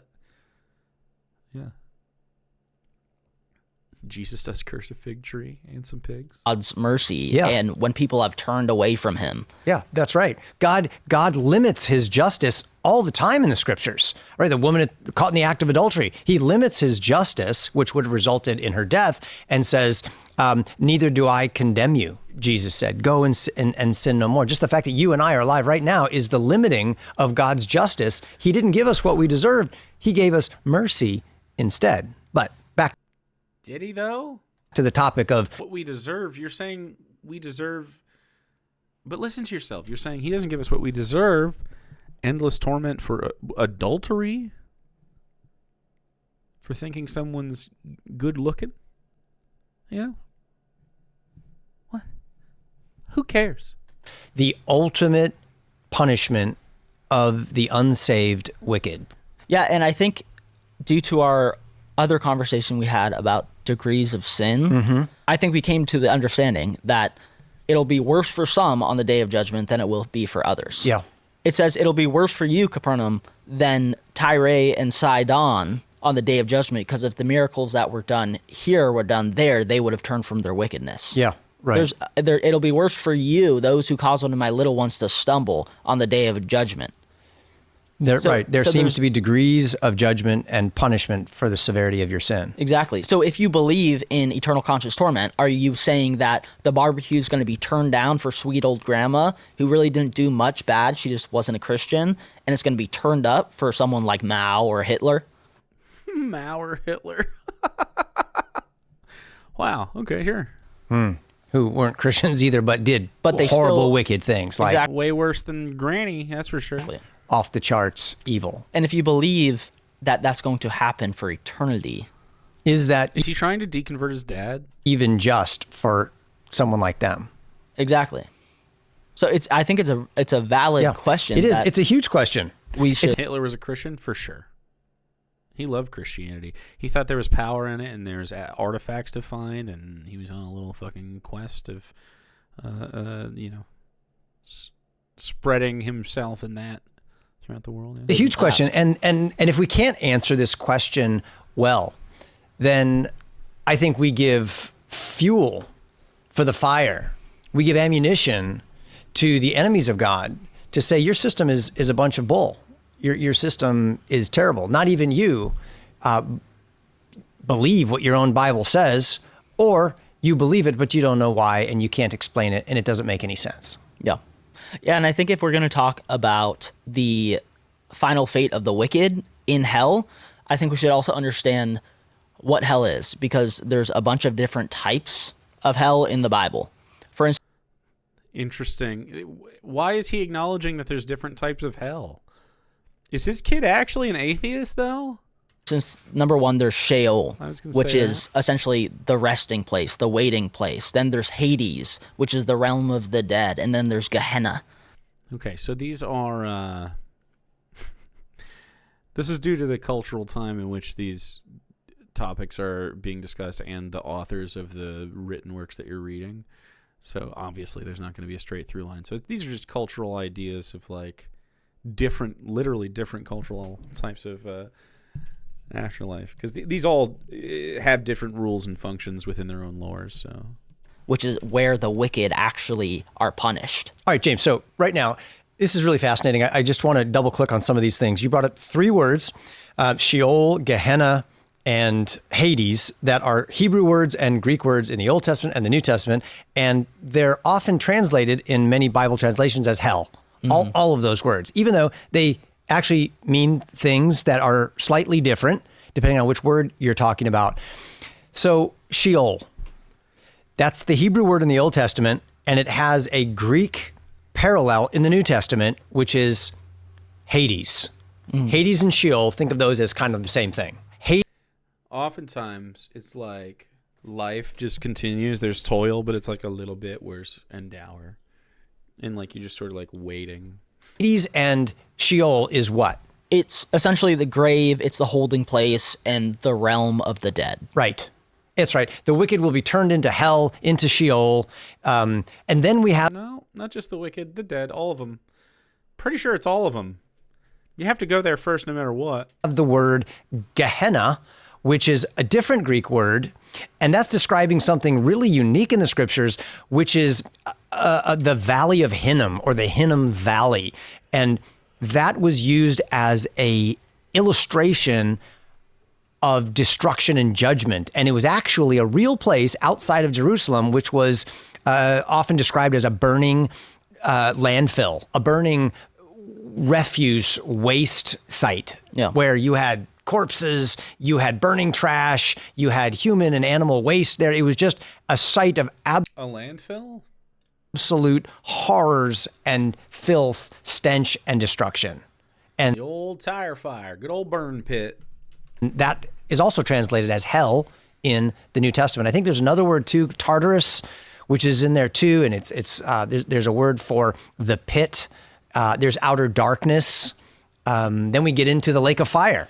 So have you ever thought about how all of these things are just stuff that humans are naturally scared of already in our natural environment? Why couldn't God think of anything more scary than darkness and fire? Just always like the heart of a sun or a black hole event horizon, and like living through spaghettification sounds scarier and like weirder than fucking it's a lake of fire, like that pit we have over there that's on fire. You know what I mean?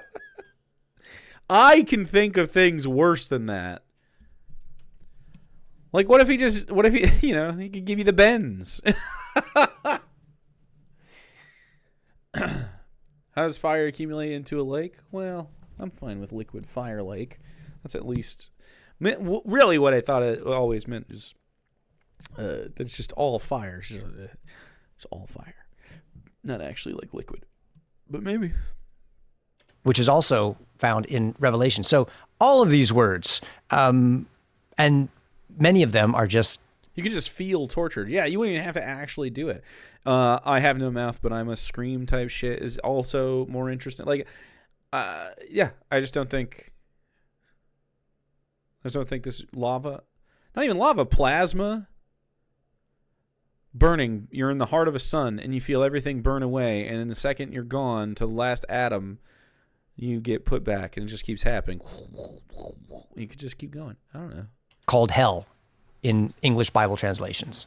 Yeah, and I think that for today's topic, we can go into another longer conversation about the different types of hell, but I think we should really focus on the Gehenna, kind of the place where the punishment is fulfilled. Okay. All right, the fate of the wicked.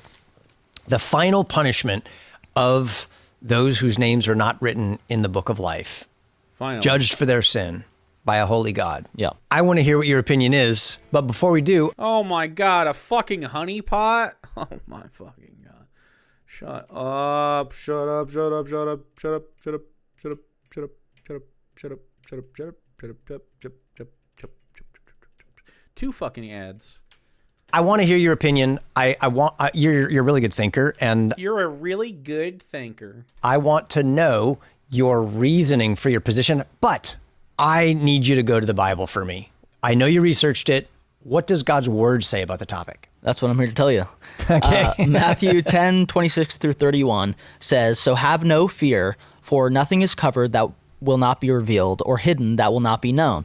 So wouldn't you... Okay, that seems to imply that we should be able to find God, though. I tell you in the dark, say in the light, and what you hear whispered, proclaim on the housetops, and do not fear those who kill the body but cannot kill the soul. Rather, fear him who can destroy both body and soul in hell. Ooh. Destroy. Ooh. You know, that's a really interesting concept right there. Because right. If we believe that hell is eternal conscious torment, yeah, why would it talk about your soul and body being destroyed in hell? I think it's just talking about power levels personally. I don't know. This These guys are just, this is just two Star Trek guys talking about, like, how do you feel like teleporters work, you know? They annihilate you, you die, and a copy goes in your place with no understanding that that's what just happened, but the person you were dead. Yeah, because the soul can't be destroyed. The soul lives forever. Exactly. Right? Yeah. So Unless. does that mean something else? Or does it mean that the soul does not live forever? I think we as Christians have a Based on what? No idea why the soul is eternal. idea that the body will perish, but the soul is eternal. Yeah. Dude, it's such a cope. Yeah. And That's what I've always... Okay, the soul is eternal, then why are babies stupid? Why are babies dumb? Why don't babies come out with adult intellect and the capacity for that? Why do they literally need their brains to move and grow for them to develop a personality? Why don't they start with a personality? I don't understand. Because they have to develop. Why? Why do they have to? We could just be little baby people. Like, the only thing I think a Christian can think of is because it's weird. Yeah, but you're saying that God needs, like, it's contingent upon God to have created humans exactly how they're created because he's, like, perfect or whatever. Explain, like, every fucking problem that humans have. always heard... through my Why can you drown, dude? research How come we don't have gills, too? and It's mostly through my fucking water. Dude. understanding, although it Why may aren't we amphibious? be limited, Why aren't humans amphibious? I have not found that. I have not found that the soul is necessarily always eternal. The What do you mean? Bible does not talk about the eternality of the wicked. All I found is the eternality of the righteous Yeah. through salvation in Christ and living forever. You know, I heard somebody named Dr. Edward Fudge talk about Edward Fudge? Not real. exactly what you're made saying. He's saying this idea of the immortality of the soul is not a biblical concept. Now, here's what his position. He says that concept was imported by early Christians who would read the readings of ancient philosophers like Plato, who weren't Christians, and talked about the soul being immortal, eternal. And so you're going to go to one of two places forever. You're going to go to heaven forever, or you're going to go to the bad place, hell, or Plato said you're going to go to hell or heaven? whatever it is, Got to read those readings. forever. I And noticed. that they imported that and just considered it a given and then brought that into Christianity. But that the Bible, particularly in the Old Testament, never talks about the eternality, immortality of the wicked souls. The only ones who have immortal souls are those who are granted eternal life. Man, it just sounds like you're prisoners. And that's only believers. Jesus no. died so that we could have eternal life. But do the wicked have eternal life in hell? And if they do, why does the Old Testament describe the fate of the wicked in the opposite terms? Because they're different cultures separated by 1,000 years. Like, that's why. Exactly. For example, the Old Testament You know? describes the fate of the wicked with 3 words: death, perish, and destroy. The soul that sins, it shall die. It will perish. It will be destroyed, which is like the ending of life, not the ongoing life forever in punishment. They are really desperate to make sure that God isn't evil as fuck. They're like, please do not say that God is evil. I'm starting to think God might be evil. Yeah. And there's 2 verses that I wanted to talk about. Another one was in Matthew 3, verse 12, and it says, I would prefer this type of God, yes. his winnowing fork in his hand, and he will clear the threshing floor and gather his wheat into the barn, but the chaff will be burned with unquenchable fire. Right. That's imagery right there, which Like essentially the fire goes on forever. Like wheat being thrown into the furnace, into the fire, into the flame. What happens to that? Well, the wheat, yeah. It'll get God, Kirk is so slow. destroyed in the unquenchable fire. Right. So the fire is unquenchable, but the fuel is not. Yeah, the fuel is destroyed eventually. Yeah. Dude, Kirk is like, oh my God, maybe I don't have to feel so bad about this hell thing. After it's on fire. This is such cope. It's like trying to run away from the consequences of your own worldview. After it's... I'm glad. I mean, to some degree, I'm glad that this is partially how you deconstruct anyway. Like, you kind of have to have a stepping stone of, like, cope things. Like, oh, I'm looking for scripture for my morality to fit into it. You know what I mean? Of judgment. Yeah, almost. unless, like the burning bush, it just never goes out and the bush is never consumed. Apparently, the bush went out and it's gone. You know, maybe that's what some people would say, is that God supernaturally keeps people alive in hell forever and they're never consumed. Yeah, and I mean, another verse, though, that I think is interesting to look at is Psalm 37, verse 20, and it says, "But the wicked will perish. The enemies of the Lord are like the glory of the pastures. They vanish. Like smoke, they vanish away." Yeah. Yeah. And what happens to smoke? It vanishes. All that carbon, annihilated, disappears, doesn't exist anymore. Wait. That's talking about like vanishing, Gone. destruction, gone. Yeah. Yeah. And that's always the picture in the Old Testament. That's true.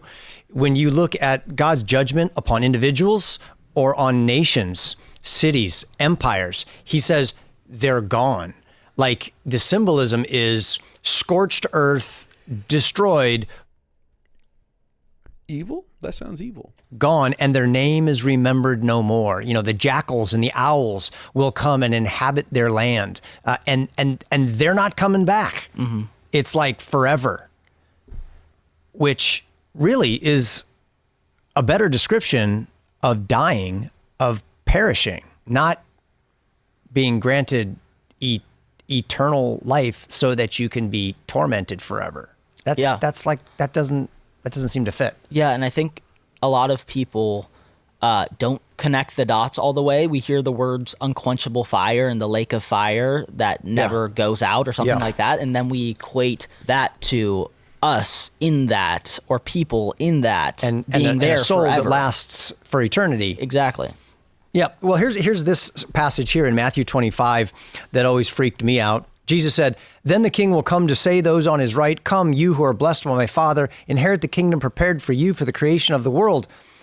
He goes on, and then he says, "But when the Son of Man comes in his glory and all the angels with him, then he will sit on his glorious throne. All the nations will be gathered in his presence, and he'll separate the people as a shepherd separates the sheep from the goats, and he'll place the sheep at his right hand and the goats at his left." And then skipping down, speaking of the goats, the unrighteous, the unsaved, the wicked.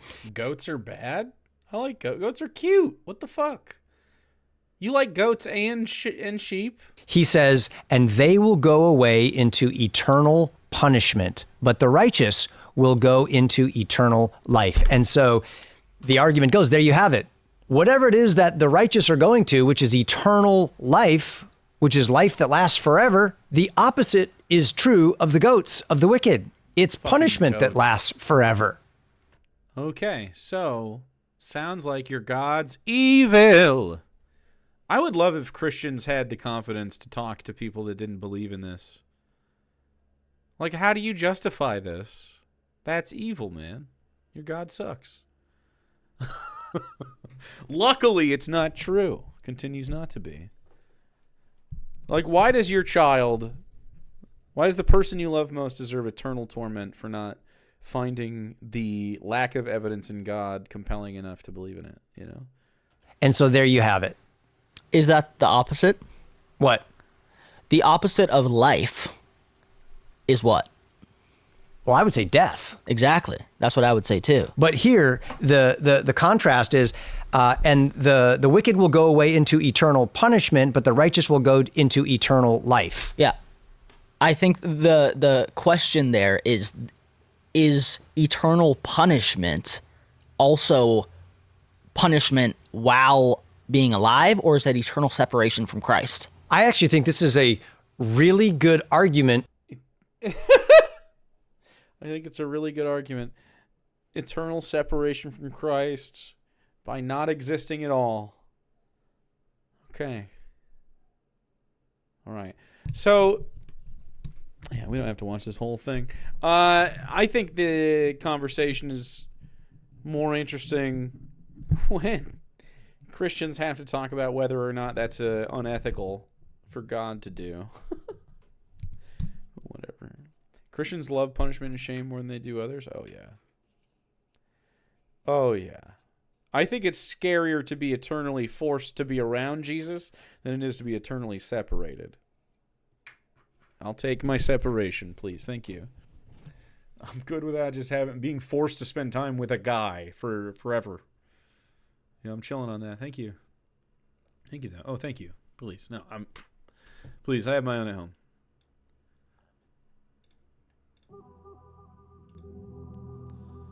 Not a guy. Ugh. Ugh.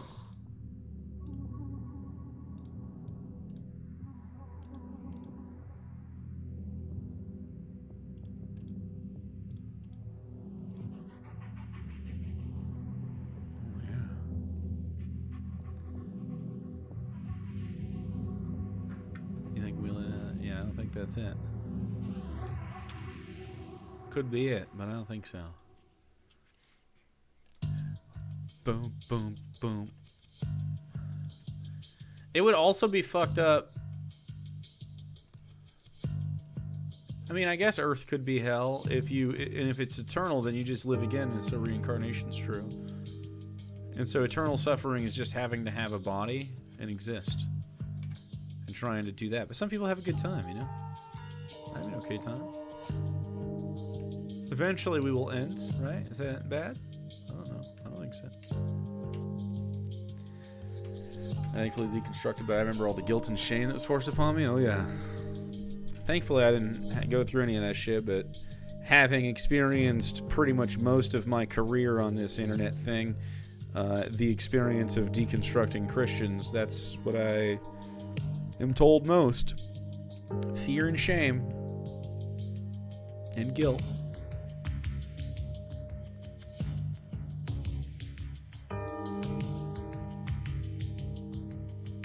I think rebirth is a possibility. I think you want rebirth to be a possibility. I don't think there's any evidence to suggest rebirth is real. Unless you mean in a cosmic sense, like my atoms that were made in a star and on Earth will be recycled into all life that exists. Because that's true, but that's not rebirth. In the same way that a chicken isn't rebirth when you eat it. You know what I mean? It's shit now. It's just the energy that it had in its cells, and now it's yours, and then it's gonna I both want and don't want it. Well, don't worry, it's not a thing. So don't you worry about it. Hell yeah, Glep, welcome. Yeah, there's no evidence to suggest it. However, animals are pretty much little guys, though. You should respect them. You got one trip around in your flesh vehicle. So seek happiness while you can. And if your happiness involves Dingo, well, then you're in fucking luck, baby. Because here it is. Here it is, dude. We got a good old dingus. Big time. A dinghy. Zealous, 57 months. Have a fantastic day. Chat bingo or bing no. Do you think we'll get a bingo? This is an Iron Gullet joint. It's about 25 minutes. It's called Your Shit Tastes Like Shit. Annie Bean, tier 2 in for 59 months. Thank you. Body shaming, jackass, misunderstands, rage quit, stereotype, tail tuck, ableism, screams, does a voice, upset by something reasonable, Dave growl, toxic masculinity, yelling, fantasizes about violence, boomer Dave, creepy, fake as fuck, sings, shut up, audio issues, so yeah, please clap, bootlicker, just make shit up, and porn brain. There we go. There we go. Make it happen. Is this before he was done, or is this on Cooking Channel? Must be Cooking Channel. 50 seconds! Do I have a fizzy nearby? Do I have a fizz? Yes. I do. 4 days ago? Let's go, dude. He's been busy for the holidays.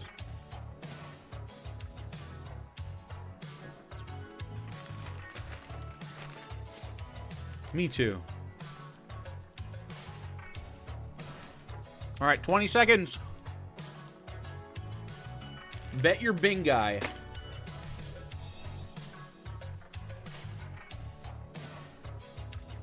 Just a scratch. Tiny little balls. All right, let's go. Let me turn it up. Alrighty. We live. We live. Should be live. I think we're live. We're probably live. Hey! Cheesy sausage roll, ridiculously good, perfect for the holidays. Let's tune in to Sam, the cooking guy. All right, it's the holidays. All right, beard petting? Can I have beard petting, bro? Come on. This is bullshit. Don't cut yourself. Open it up. That's something Drop it I've in, never and understood, continue. though. If you're going to do it with links, then keep them, like, slice them. Sometimes the insides are what you want, and they don't make it without the casings. If you're going to do this and remove the casings, why the fuck just wouldn't you buy bulk? Because they didn't have it without the casing? Is that by something reasonable? More yelling? Oh my god, he browned it? That's so fucking woke.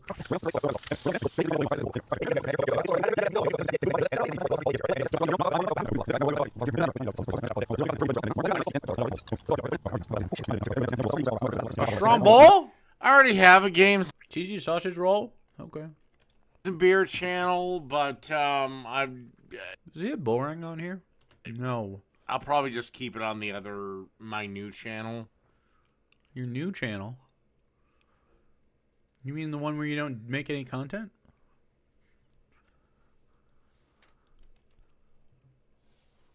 Wow. What is he doing? Don't stretch it too thin.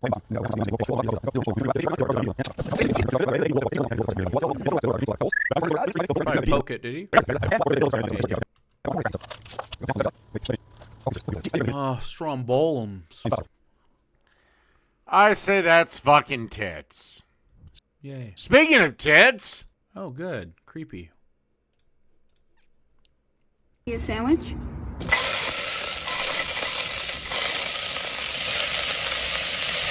Chicken tortilla soup and roasted poblano, I assume grilled cheese. I would have chilled on the garlic for a little bit, actually. It's okay. Ooh. Not the That looks pretty good. fan of the tortilla soup. She did a good job. I mean, I would have made a better one, but it's fine. I like the poblano move inside your melt. It's not a grilled cheese anymore. Perfect. Chicken tortilla soup and roasted poblano melt. Basically because she added goddamn corn to it.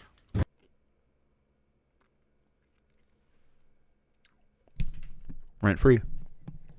Here you go. You like corn, bro? Baby mouth.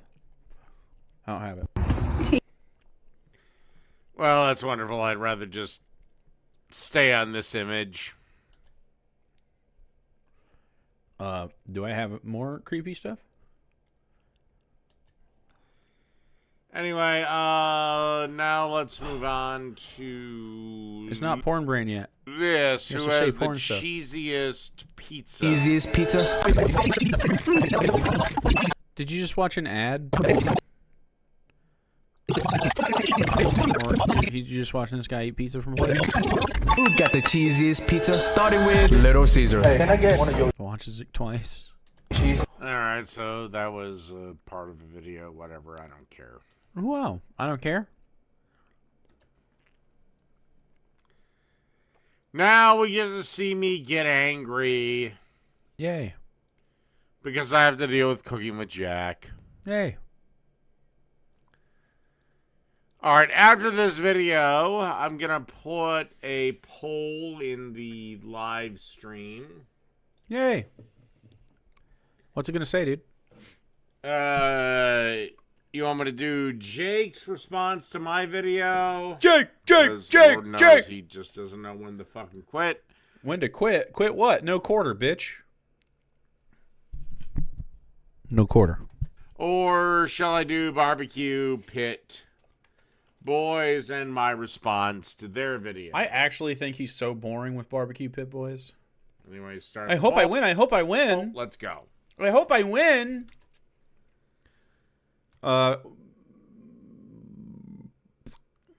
Obviously, rent free, but we don't have it. This is bullshit. Oh, that would be so great if Dave's losing for Jake. His corn hold him so deeply that he's revolved by corn, dude. He hates corn because of me and you. Puppy chow. Ew. Ritz bits and sugar and what the fuck? Peanut butter?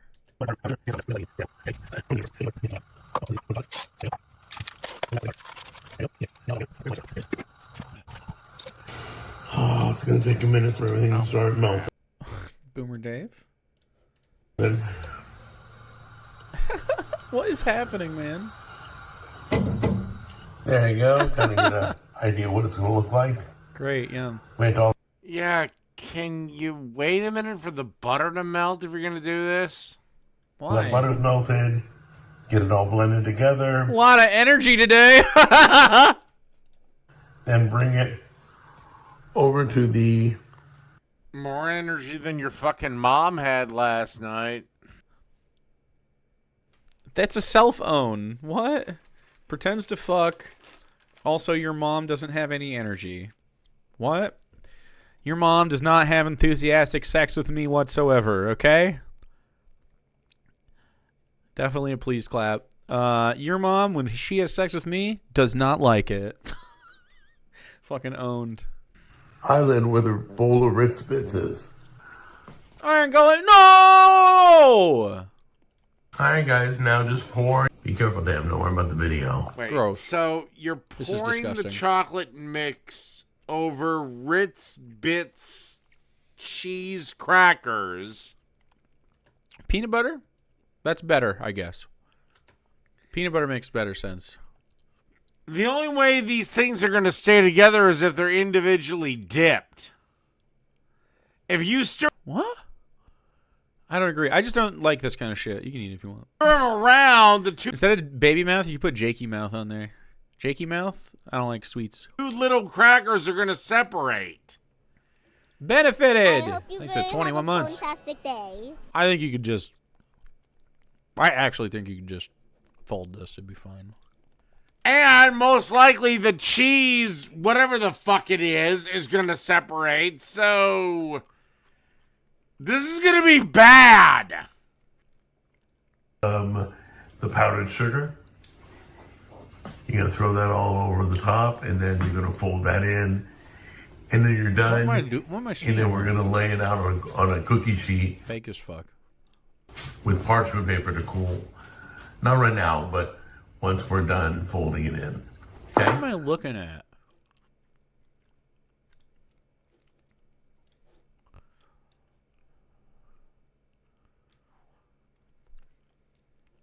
Dude, maybe eternal torment is real. So lay this out on a cookie sheet with parchment paper. That looks like diarrhea. I went a little crazy with powdered sugar, but It does not look good, that's true. that's what she did. He did a terrible job. For real. He didn't do a good job.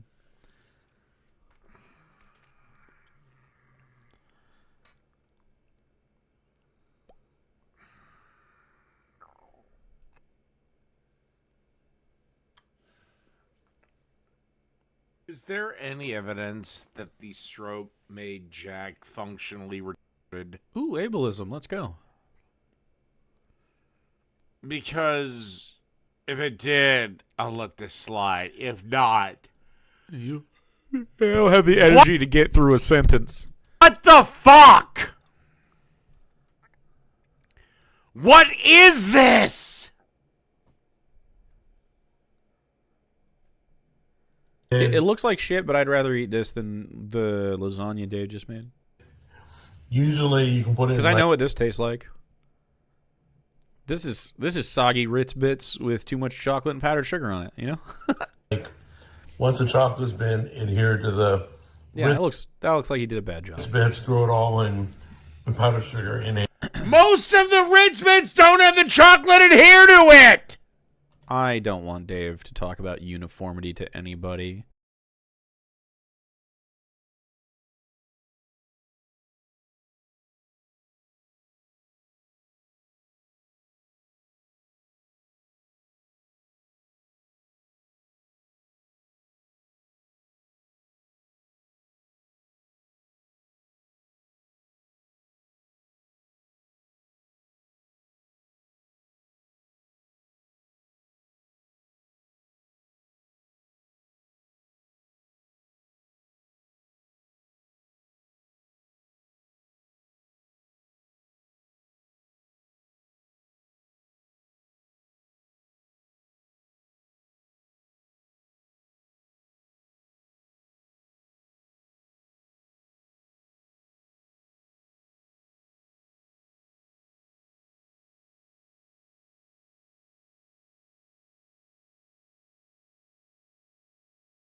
Yes. Out of breath? Oh, those are so dangerous. Guys. What? Well, of course they're dangerous. They're Ritz Bits. He's like, I'm addicted to Ritz Bits. Bitch. But they weren't made any more dangerous from your combination. He loves them. Your whatever you did meant less than nothing. Nothing. From what we've seen. Anyway, let's looks like Jake won the fucking poll by an overwhelming margin. Jake always wins by an overwhelming margin. That's true. A winner! All right, let's see what the fat piece of shit has to Ooh, body shaming. say. Let's see. Bang. Bang. Oh, shit, that looks terrible. Bang. Oh, what's wrong with it? What's different? What? You don't like my little cartoon characters? No. I think they're bad. What's wrong with my little cartoon characters? They look like shit. What's wrong with my little cartoon thing? They look like shit. He's Jake. They look like shit, David. What's wrong? Are you just talking out of your ass because you actually have nothing to say? They're actually out of my mouth. And I have lots to say. A lot of pizza, it looks like. Yeah, looks like a lot of fucking AI pizza. Or are you kind of running because you're running into bigger and bigger opponents and they're responding to you and now you're really starting to feel the heat? From who? Just make shit up. From who? Yeah, I'm feeling pretty fucking heated right now. No. Is Dave a big opponent? I'd love that, yeah. Dave is invited to hang out. Because you picked fights with people that are way bigger than you. But who? Unlike me, who doesn't give a flying fuck, you can't stand the heat. I think you misunderstand me as a man. I think you just don't get me, dude. I think that's where it's at. I noticed you backed off Shoe on Head, an actual Justice Warrior, real quick. How? What? Nope. Why is that a thing you're pretending? What do you mean backed off? I didn't do another video of theirs right after or something? I don't know. Would I go on his live stream? All we're going to do is argue.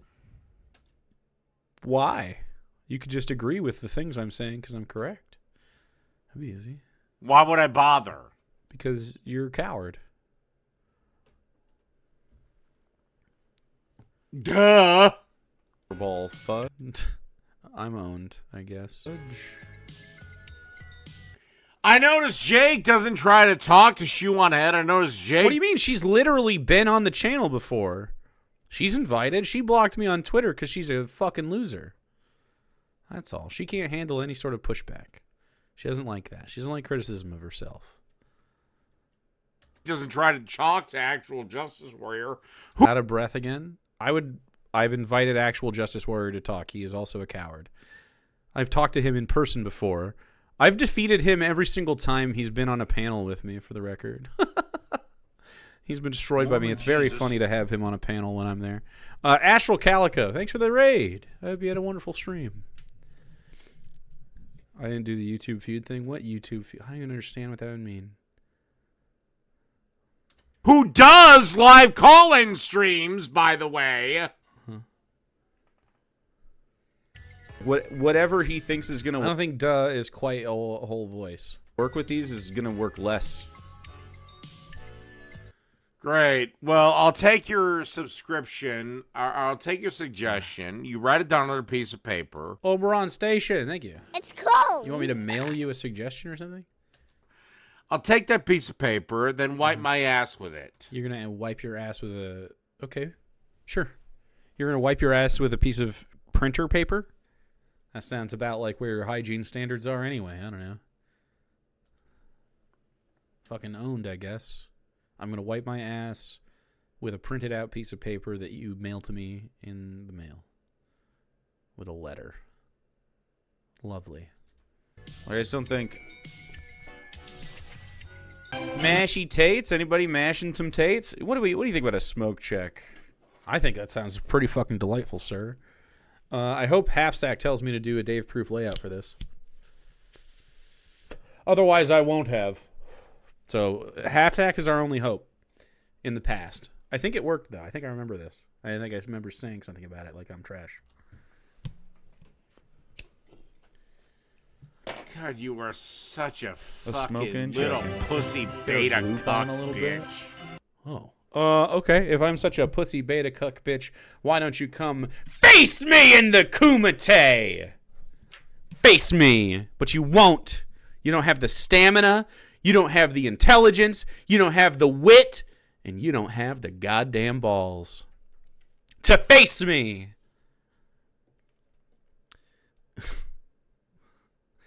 Definitely toxic masculinity and definitely also alpha, beta, whatever.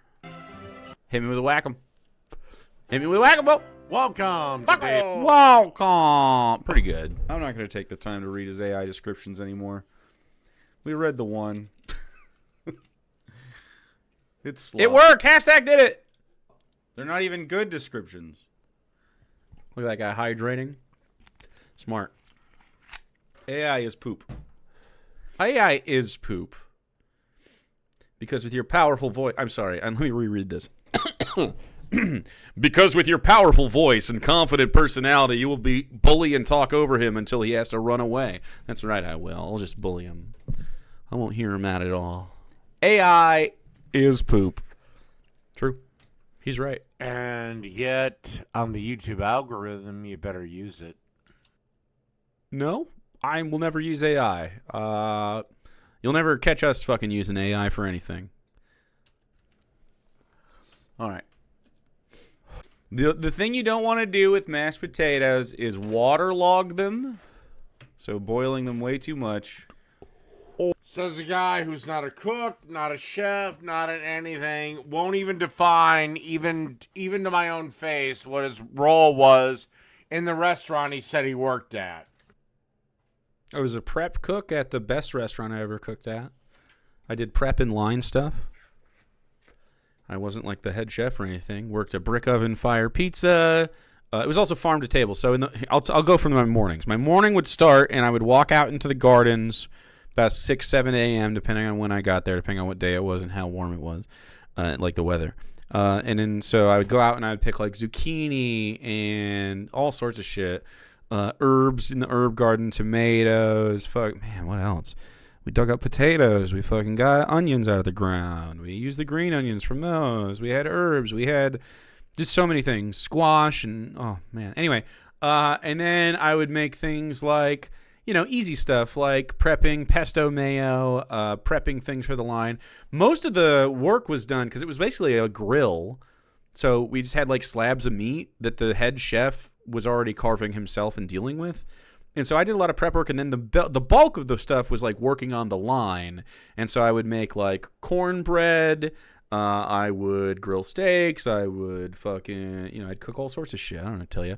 At other jobs, I worked behind the I worked in front of the house, and so I was a manager. So I was in charge of shifts. I was in charge of managing people. Like when I worked at fast food, I was in charge of drive-throughs and shit. When I worked at real restaurants, I'm in charge of like having people seated and having like the schedules run and making sure that our labor cost was efficient and making sure that our food cost was efficient and making sure that everything ran smoothly during the day.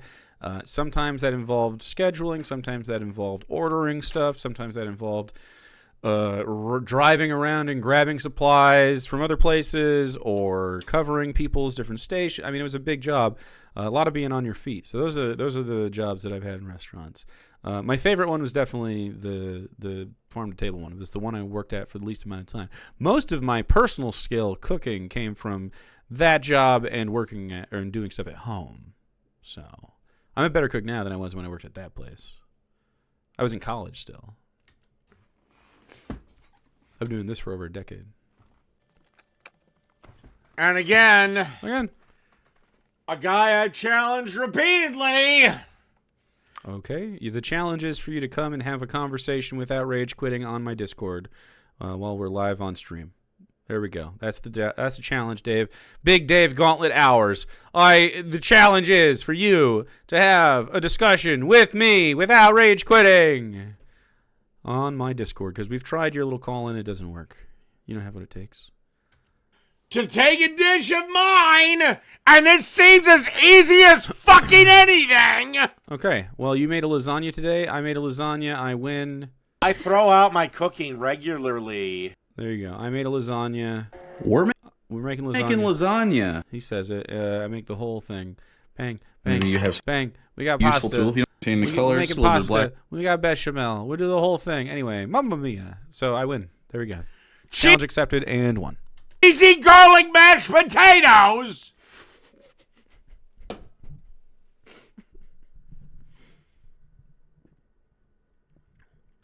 I can't hear a grown man screaming, cheesy garlic mashed potatoes. So fucking just with rage in his mouth. I don't understand. To make it better. To make mashed potatoes better? If you want to see how to make mashed potatoes, I also did a steak video in which I made mashies that you can see down here. And so the best way to make the mashies is to add cream and butter to the mash and then stir them to a desired consistency without overbeating them so they don't get gummy. So you can check that out if you want to see mashed potatoes. They had garlic and stuff in them too. And he doesn't! I've already done it. I don't know why. Why do I have to make more Please, make mashed potatoes so I know how to make mashed potatoes. I've already done it. 'Cause he knows he can't! 'Cause he knows he sucks! He knows he can't make mashed potatoes. I give you lots of tips on how to make mashed potatoes in different ways here.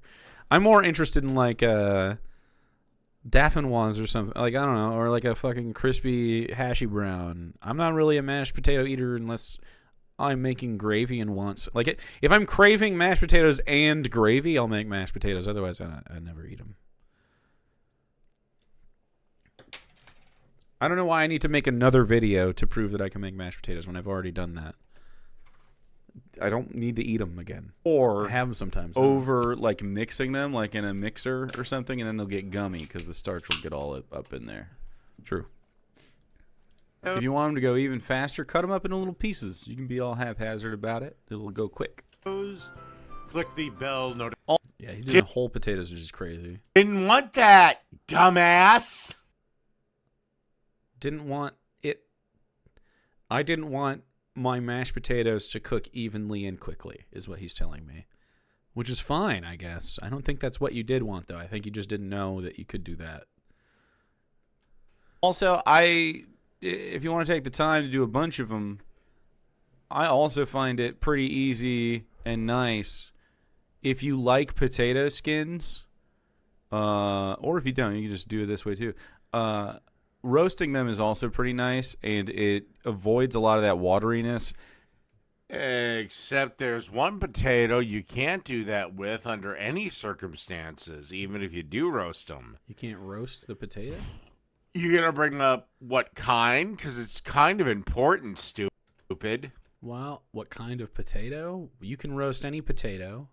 I would usually use russet potatoes for mashed potatoes, but you can mash any potatoes. You can mash any potatoes. As you can say, you can't like mash waxy potatoes or something, because you can. Everyone's had mashed red potatoes. They're just not overbeaten, so they don't get all weird.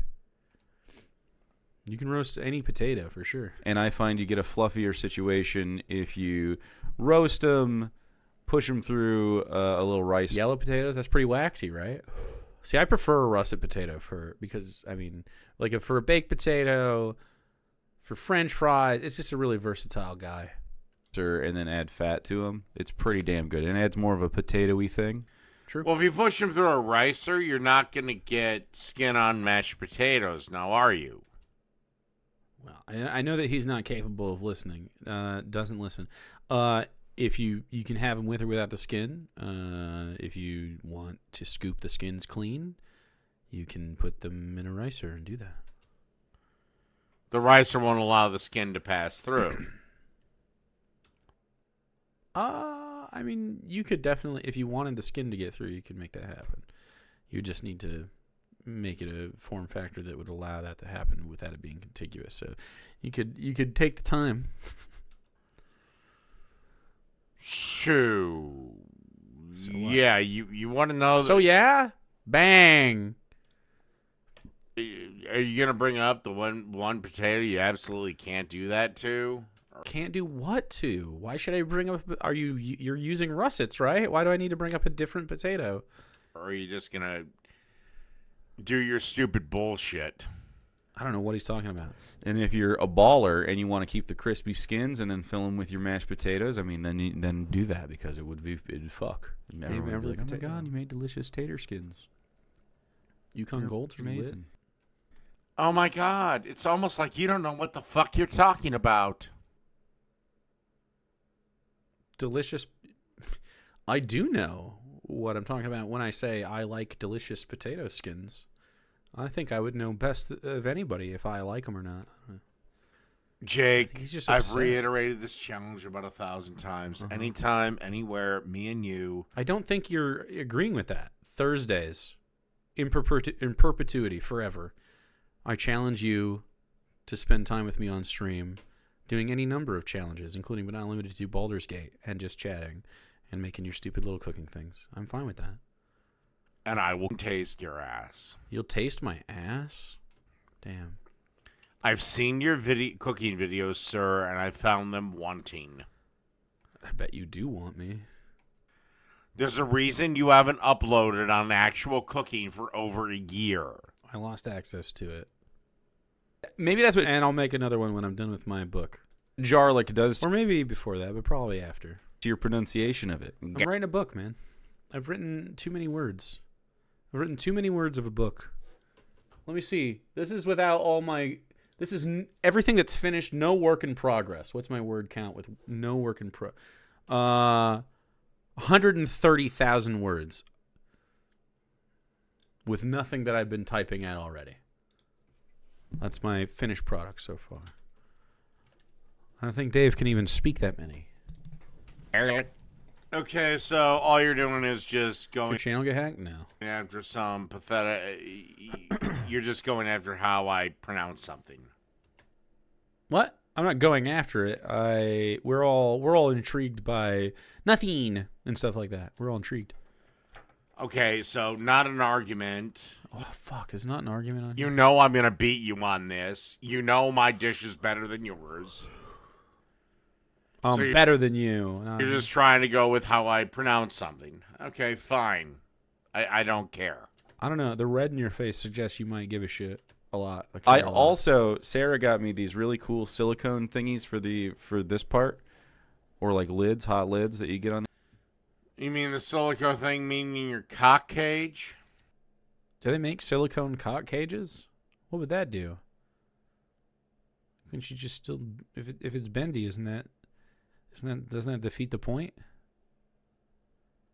Wouldn't that just be an porn brain? Let's go. You're right. Silicone wouldn't do anything. I mean, maybe people have them. I don't know. But aren't those usually like not cages, but just like extendo dicks, like dick dildos that you wear on your dick if they're silicone? See everyone 20 fuck. minutes later. He's really just... Okay. That's just too much water in there. We didn't show the catastrophe, huh? What do you want me to do? I'm not going to document every goddamn step of the fucking cooking process. So you're not going to show us when your pot obviously overfilled and spilled over into your shit? It's funny. It's a cooking video. I'm not going to take footage of it. I know. Not even you did that. I literally did. What do you mean? I streamed the whole process multiple times. You dumb fuck. I Just don't disagree. overdo them. I streamed the entire process of making eggplant parm, for instance. And we're good. I don't know. It's a lot to mash all at once. I would suggest after you strain them, take them out with gloved hands, and because they're gonna be hot, Gee, it's almost like I'm not gonna fucking listen to you. I realize that. Yeah. Do you think that automatically not listening to someone is good or bad? Because I hear you out every time you speak. It just continues to disappoint me. Like, if you say something good, we'll click Rare W if we have it on the bingo, you know? It's almost like you don't know what the fuck you're talking about. How to make mashed potatoes? I really do. Everyone knows how to make mashed potatoes except for Dave. You like mash them, pick them up and mash them with a ricer into the bowl, and then fluff them with like a spatula as you pour stuff in there. If you mash them into this bowl, the stuff on the bottom is going to get gummy. I mean, it's going to, you're starting to mortar. How can mashed potatoes get gummy? The starch in the potatoes pastes and turns like if you just keep doing these, they're not going to get less loose. They're going to get tighter.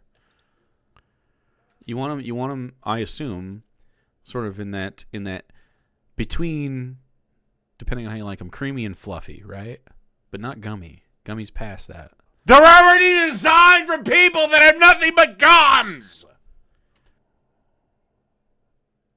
Does he not understand what that means? How can they get gummy? They're designed for people without gums? I wish I wouldn't have clicked screams because I would do it here too. He's so mad at me. I don't know why he thinks no, they're going to like stick together and have starch in there. You are just desperate to try to find some stupid fucking way in your own arrogant ass mind to denigrate me. I actually think it's the reverse. I think you are looking with all of your heart to try to find me denigrating you when we're just talking about mashed potatoes and you take it so personally like a little baby child. Like, I'm not denigrating you. I disagree or agree with you based on what's happening in reality. Yeah, I don't know. One of us is chill and the other one is Dave. Even though, again, anywhere, anytime, I will taste your ass.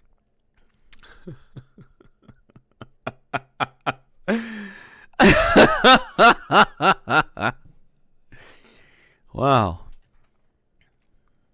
Wowzers. You can sit there and think you're a legend in your own mind. Oh, you won, Jake. I don't think I'm a legend. He projects so much. I just know I'm just letting chat know how to make mashed potatoes good. I don't care. You it has nothing to do with my legendary status. Yeah, this guy, such a legend, knows he told me how to make mashed potatoes once. The fucking legend, dude. Best guy that ever lived. Guy who taught me how to make mashed potatoes. don't give a shit. One way or another, I'm gonna lick your ass or whatever he said.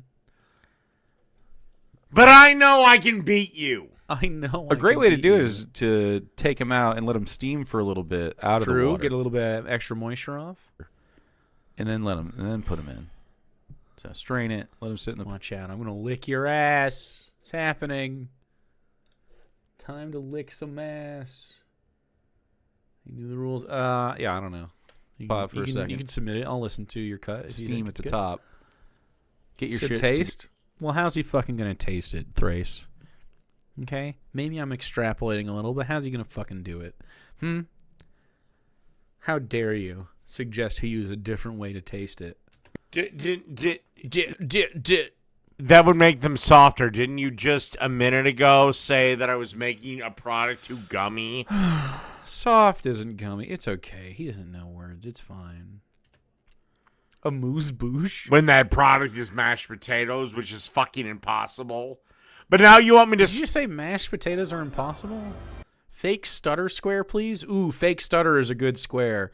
Cooking is a community art form. Cookbooks and word of mouth. Everyone improves. Everyone is fed. Everyone's happy. I've been cooking for 20 plus years, and Jake's shown me some tricks I had either forgotten or hadn't thought of. Fuck yeah, fighting hobbit. Fuck yeah.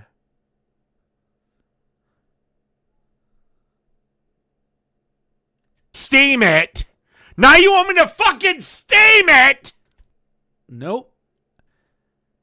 He's genuinely incapable of hearing words. So when they come out of the water, your potatoes are going to be a-steaming. If you just let them sit and steam for a little bit. I already clicked Screams. Sorry, Meerkat. Screams has already been clicked on the bingo card. But he done did it. So we can't unclick it. Hello. So yeah, anyway, he's very upset about mashed potatoes. I'm chill. When you boil a fuck ton of potatoes, especially if you do them fucking whole like this, which is just a mistake, cut them up, please.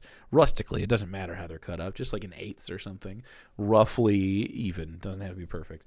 Boil them for as little amount of time as you have to, and then let them steam a little bit. Some of that extra water will come out, and so instead of water down in the bowl, have you ever had like watery potatoes? Let them steam on just a tray, and then add them to the bowl, and then add your melted butter, warmed up cream, any herbs and stuff that you fried up in your butter. It'll be good, dude. He's screaming. To make it more gummy! Make up your fucking mind, you fat fuck! I already clicked body shaming, and you don't have again.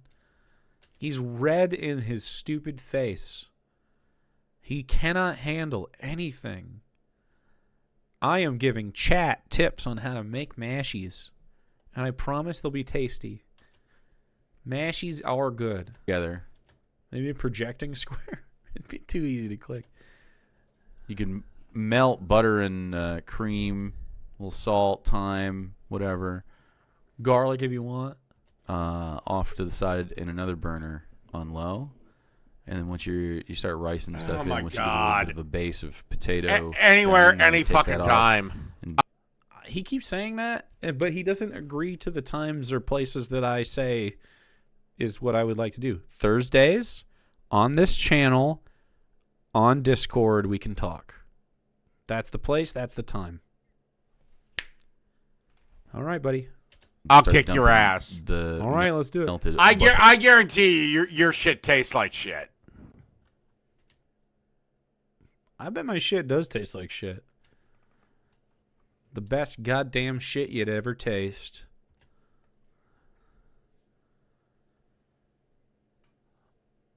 Wow, he got real quiet. Why that? Shit tastes like shit. It probably tastes real shitty.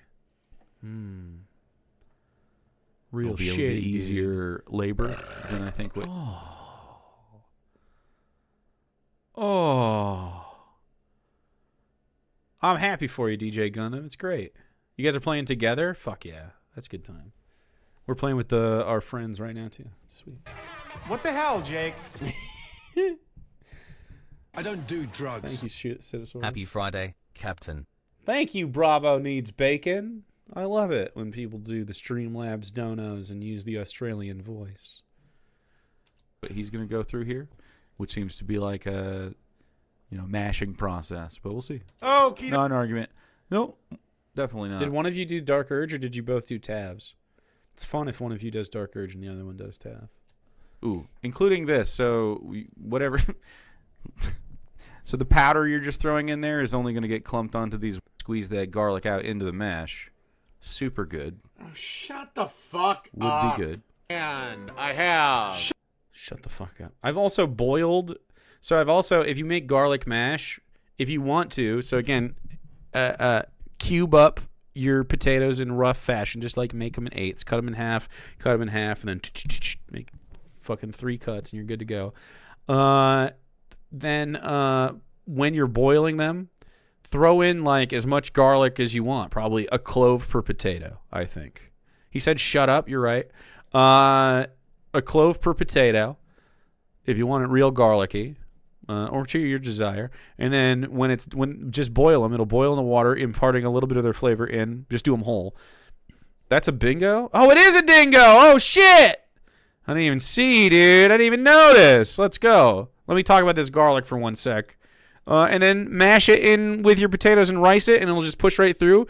You'll have your garlic mash. Delicious. A better way to do it, in my opinion, to save more of the garlic flavor, would be to do the same thing with minced garlic and then fry it in your butter before you add the cream into the stuff that you poured in there, but it's your choice. You don't have to have roasty garlic flavor. You could have nice light stuff going on. All right, chat, that's a dingo. Let's fucking go, dude. I can't believe it. It happened again. It happened a second time. All right, we still have 5 minutes? 5-ish minutes, a little bit over. You know potatoes now? It's real easy. Real easy. Wait, while you're betting, we got 2 minutes. I'll show you how to make a tater. I'll show you how to make some taters, chat. And our this is how you do. You see these taters right here? Let's see where we're at in the tater process. We've had those taters around for a little... Okay, so... See how I'm doing sixth. it? He did 6 because they're smaller taters. That's fine. Yeah, just about that. Should be fine. So 6 they're potatoes after you peel them. Put them in and there. later, Ball them in there, but not too long. Flicks. Look at this. So this is what I'm talking about. You start to melt your butter, and then I smash garlic into there, so it infuses into the butter, and then add cream, add your other shit, and then you pour it into the riced potatoes. See, I did them through a ricer. So here's the. I guess this is just whole milk. That's fine too. Plenty. Yeah, if you don't have cream, whatever. Same shit. Same exact thing. I also had onions. So let's see where we're at in the process. We're making the steak. So while that's searing, we finish the potatoes. So this is a cream and butter mixture with herbs and all the yummy stuff. And then here's how you make them. Okay, this is riced potatoes. So out of a ricer. Okay, this is just to taste. I'm not doing it all. I'm just going to a desired consistency, and I'll have some left over. Just to make sure. It doesn't matter. Yeah, there you go. This will probably need salt. He's right. I was going to say the same thing, but he did it for me. 10 seconds to bet your bingo points, chat. Bet them now.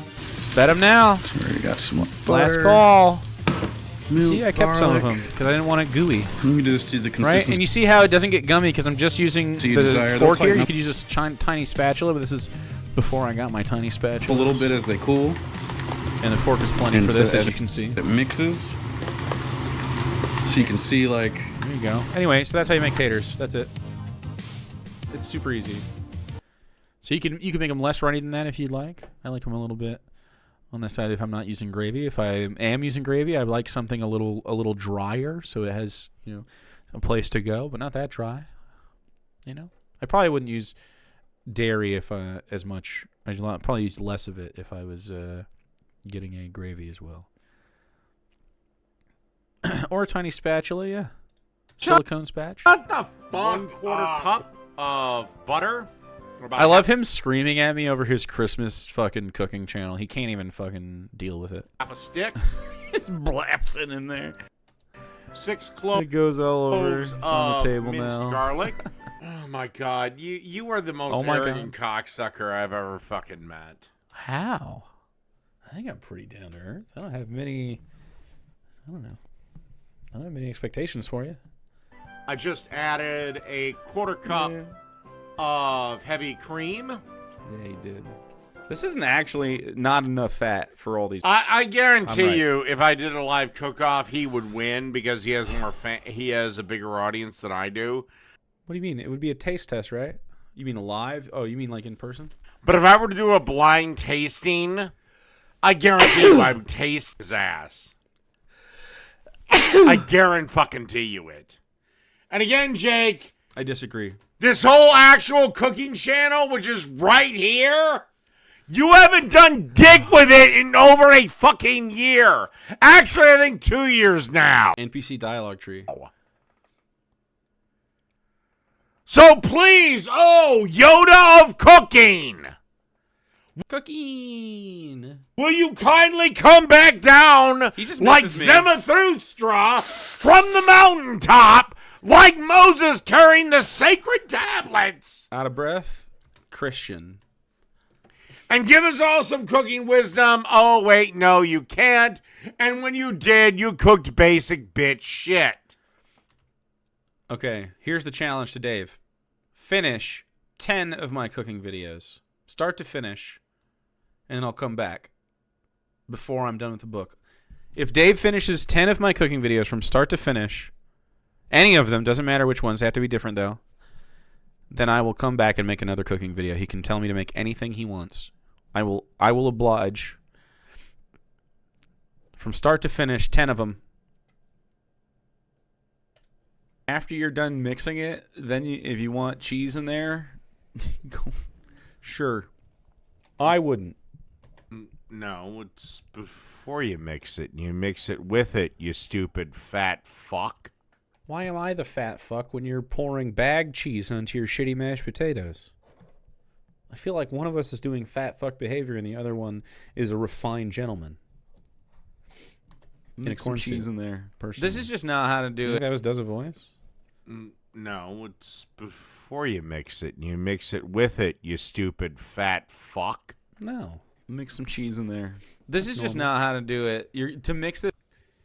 No, this is exactly how to do it. It was absolutely delicious, and I will put this recipe up against your best mashed potato recipe any day of the fucking week.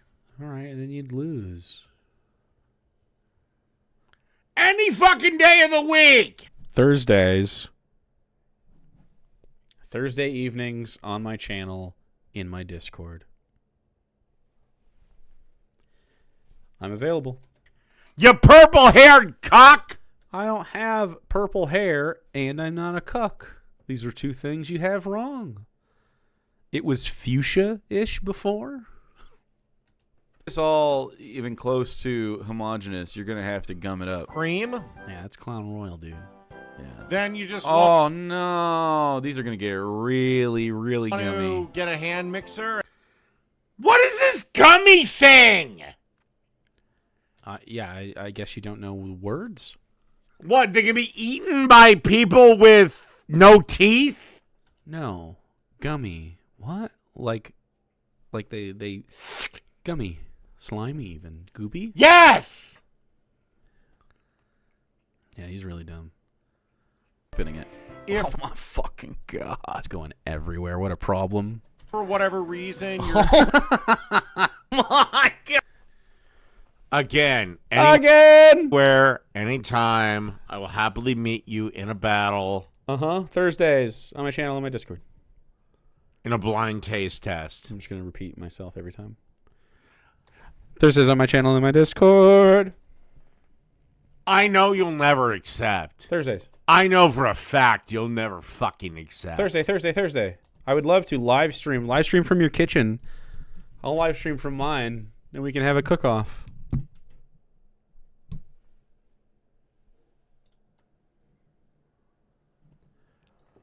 Again. Again. You tried to launch your own cooking channel. I didn't try. And it failed. What do you mean it failed? What's a failure? I have more views on my videos than you do. I have just not decided to pursue the project. I'm doing another thing. Anyway, that's all I have on this one. And I literally have more views. you know what?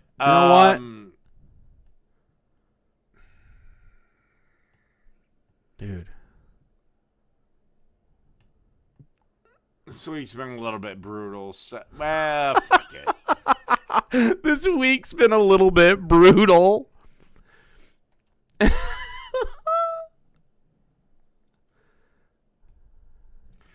Screw it. I feel like ending this right here tonight. Good night, everybody. Rage quit. We're making...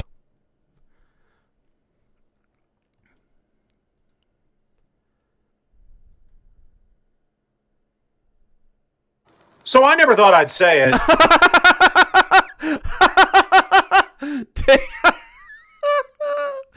Dave's opinions. Wow. Cool channel, man. But Jesus, I wish we had Susan Wojcicki back. The new audio issues. CEO is content with letting AI divvy out strikes on channels, or is AI bad now, Dave? Or delete them entirely. Again, I'm sorry. But this just pushes what has to be mandated at a national level. YouTube, Twitter, X, whatever, Facebook, Instagram, all these places are the new public square.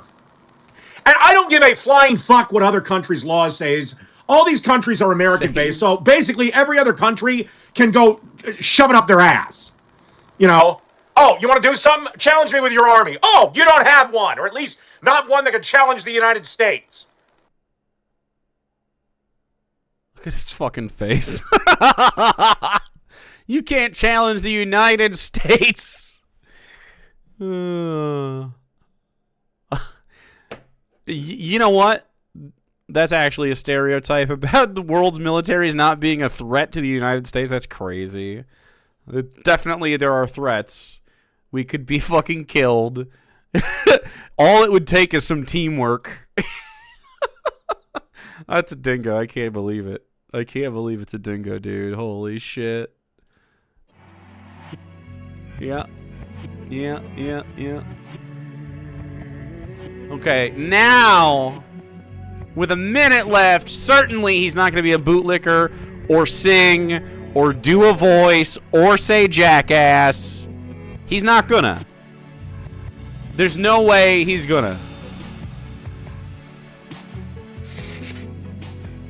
It would just be too much.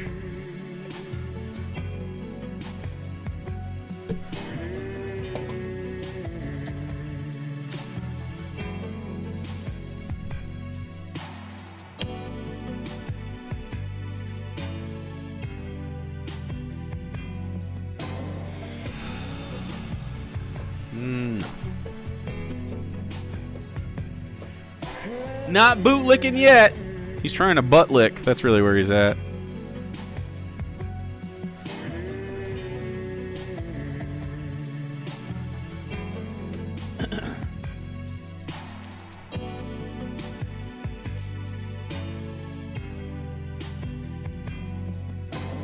One minute. You wish this was the kind of music that played in porn.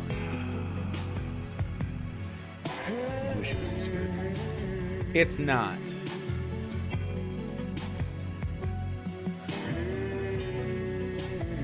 He said my ass tasted like cherry wine.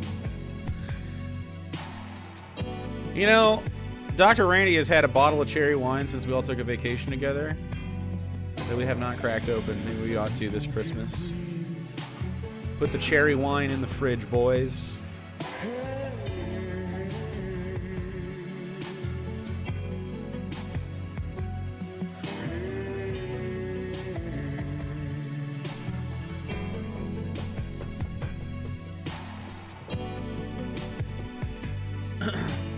I should text him right now.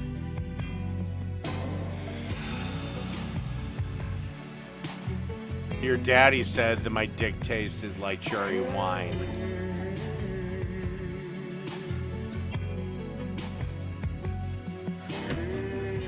Thanks, Mr. Whiskers. All right. Let's go! Last minute! But these need to be dictated as the new cyber public square. And cyber public. Nobody should be kicked off On his head, that's a bandage for when he was drunk and fell. no matter what their views are, unless these places like YouTube, and YouTube probably would do this, they want to be publishers, not platforms. Anyway, I never thought I'd miss Susan Wojcicki, but yeah, the new CEO is 100 times worse, and he's encouraging AI slop. Have a fantastic day. AI slop, he's literally got AI slop all over his fucking channel. Meow, thanks for priming, dude. Appreciate that. So men, and in particular white men, are pissed off because they can't get their foot in the door and start their careers, or they have seen promotions go to less qualified, shall we say, more diverse people, usually of the female persuasion. He thinks that women are taking his jobs? I don't have misogyny on here. That's a weird one. I mean, and they're even basically out and out saying, if you're a white man, you're fucked for the job. Donald Trump is president. What are you talking about? Oh, you can apply. We can't stop you doing that, but you ain't getting a fucking call back. And then you wonder why, after 10 years of this DEI bullshit... DEI? 2016 ass take, I know, right? Why they've gone so right wing? Gee, do I have to draw you a fucking diagram? I would click right wing if we had it. That's a ding no!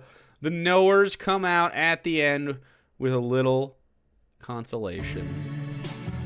Not bad. Not bad. Not bad.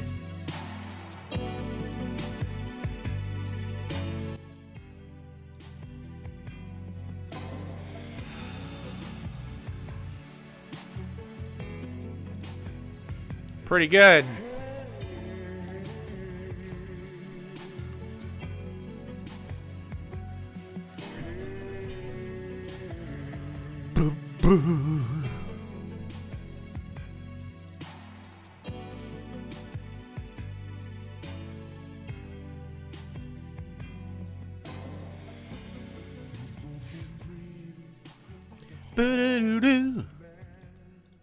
All right, dude.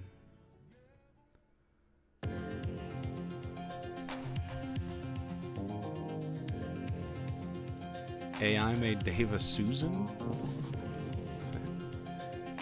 Made Dave miss the Susan? Wait, what's that? What's the Susan?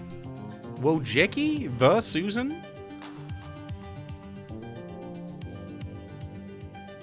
We got no Doble. Mr. Oakby, thanks for the 13 months.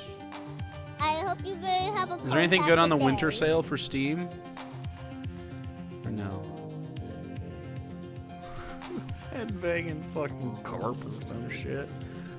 Thank you.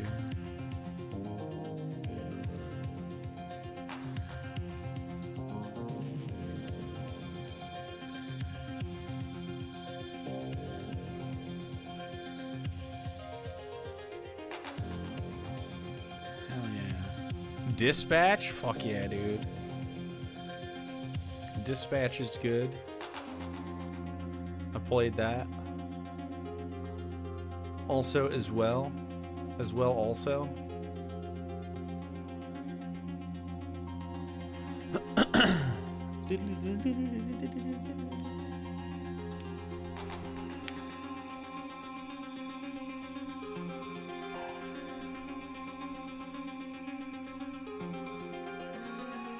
The first Death Stranding.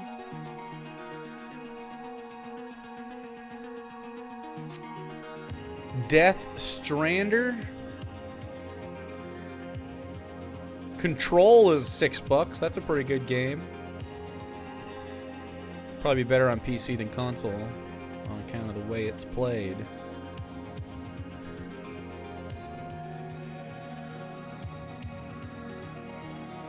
Do do do.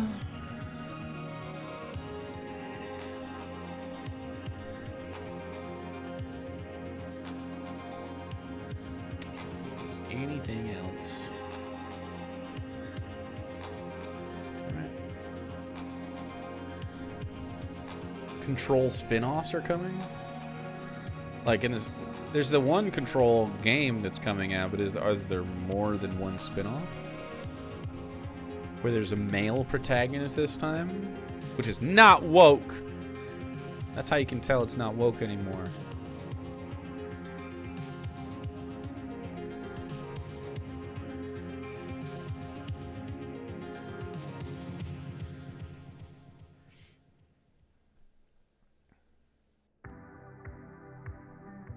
Personhood. DEI male hire. There's lots of that. 1,500 hours in Satisfactory. That's a decent amount of Satisfactory. You could say that Thrace is 100% satisfied. Maybe even 200%.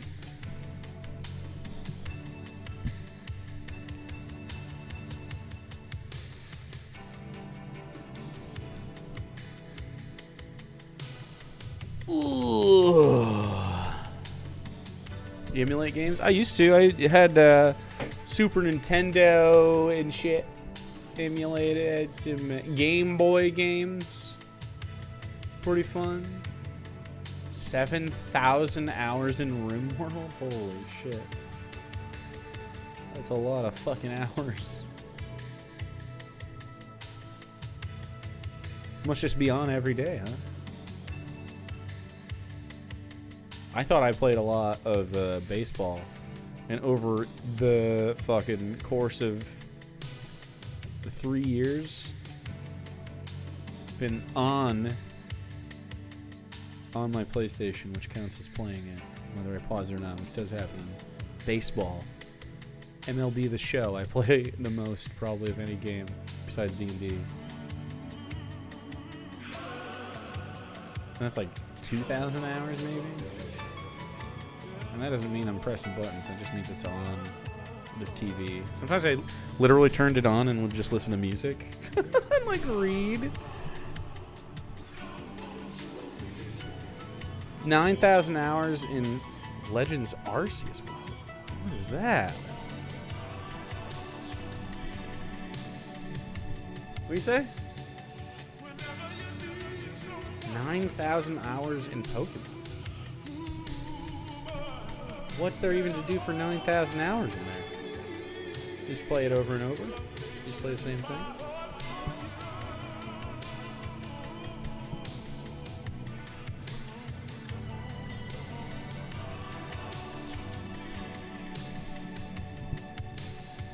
Collect more of them?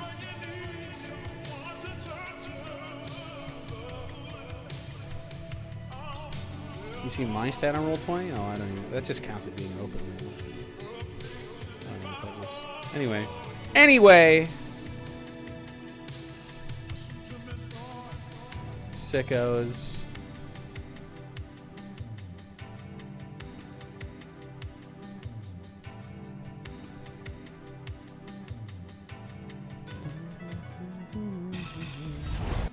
All right.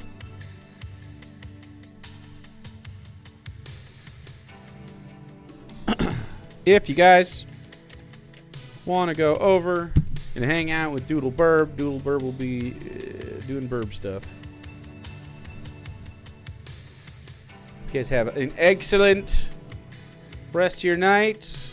I'll be back on Monday because tomorrow is Saturday. It's the weekend, dude. Can you believe it? It's already here. All right, I love your faces. Go enjoy.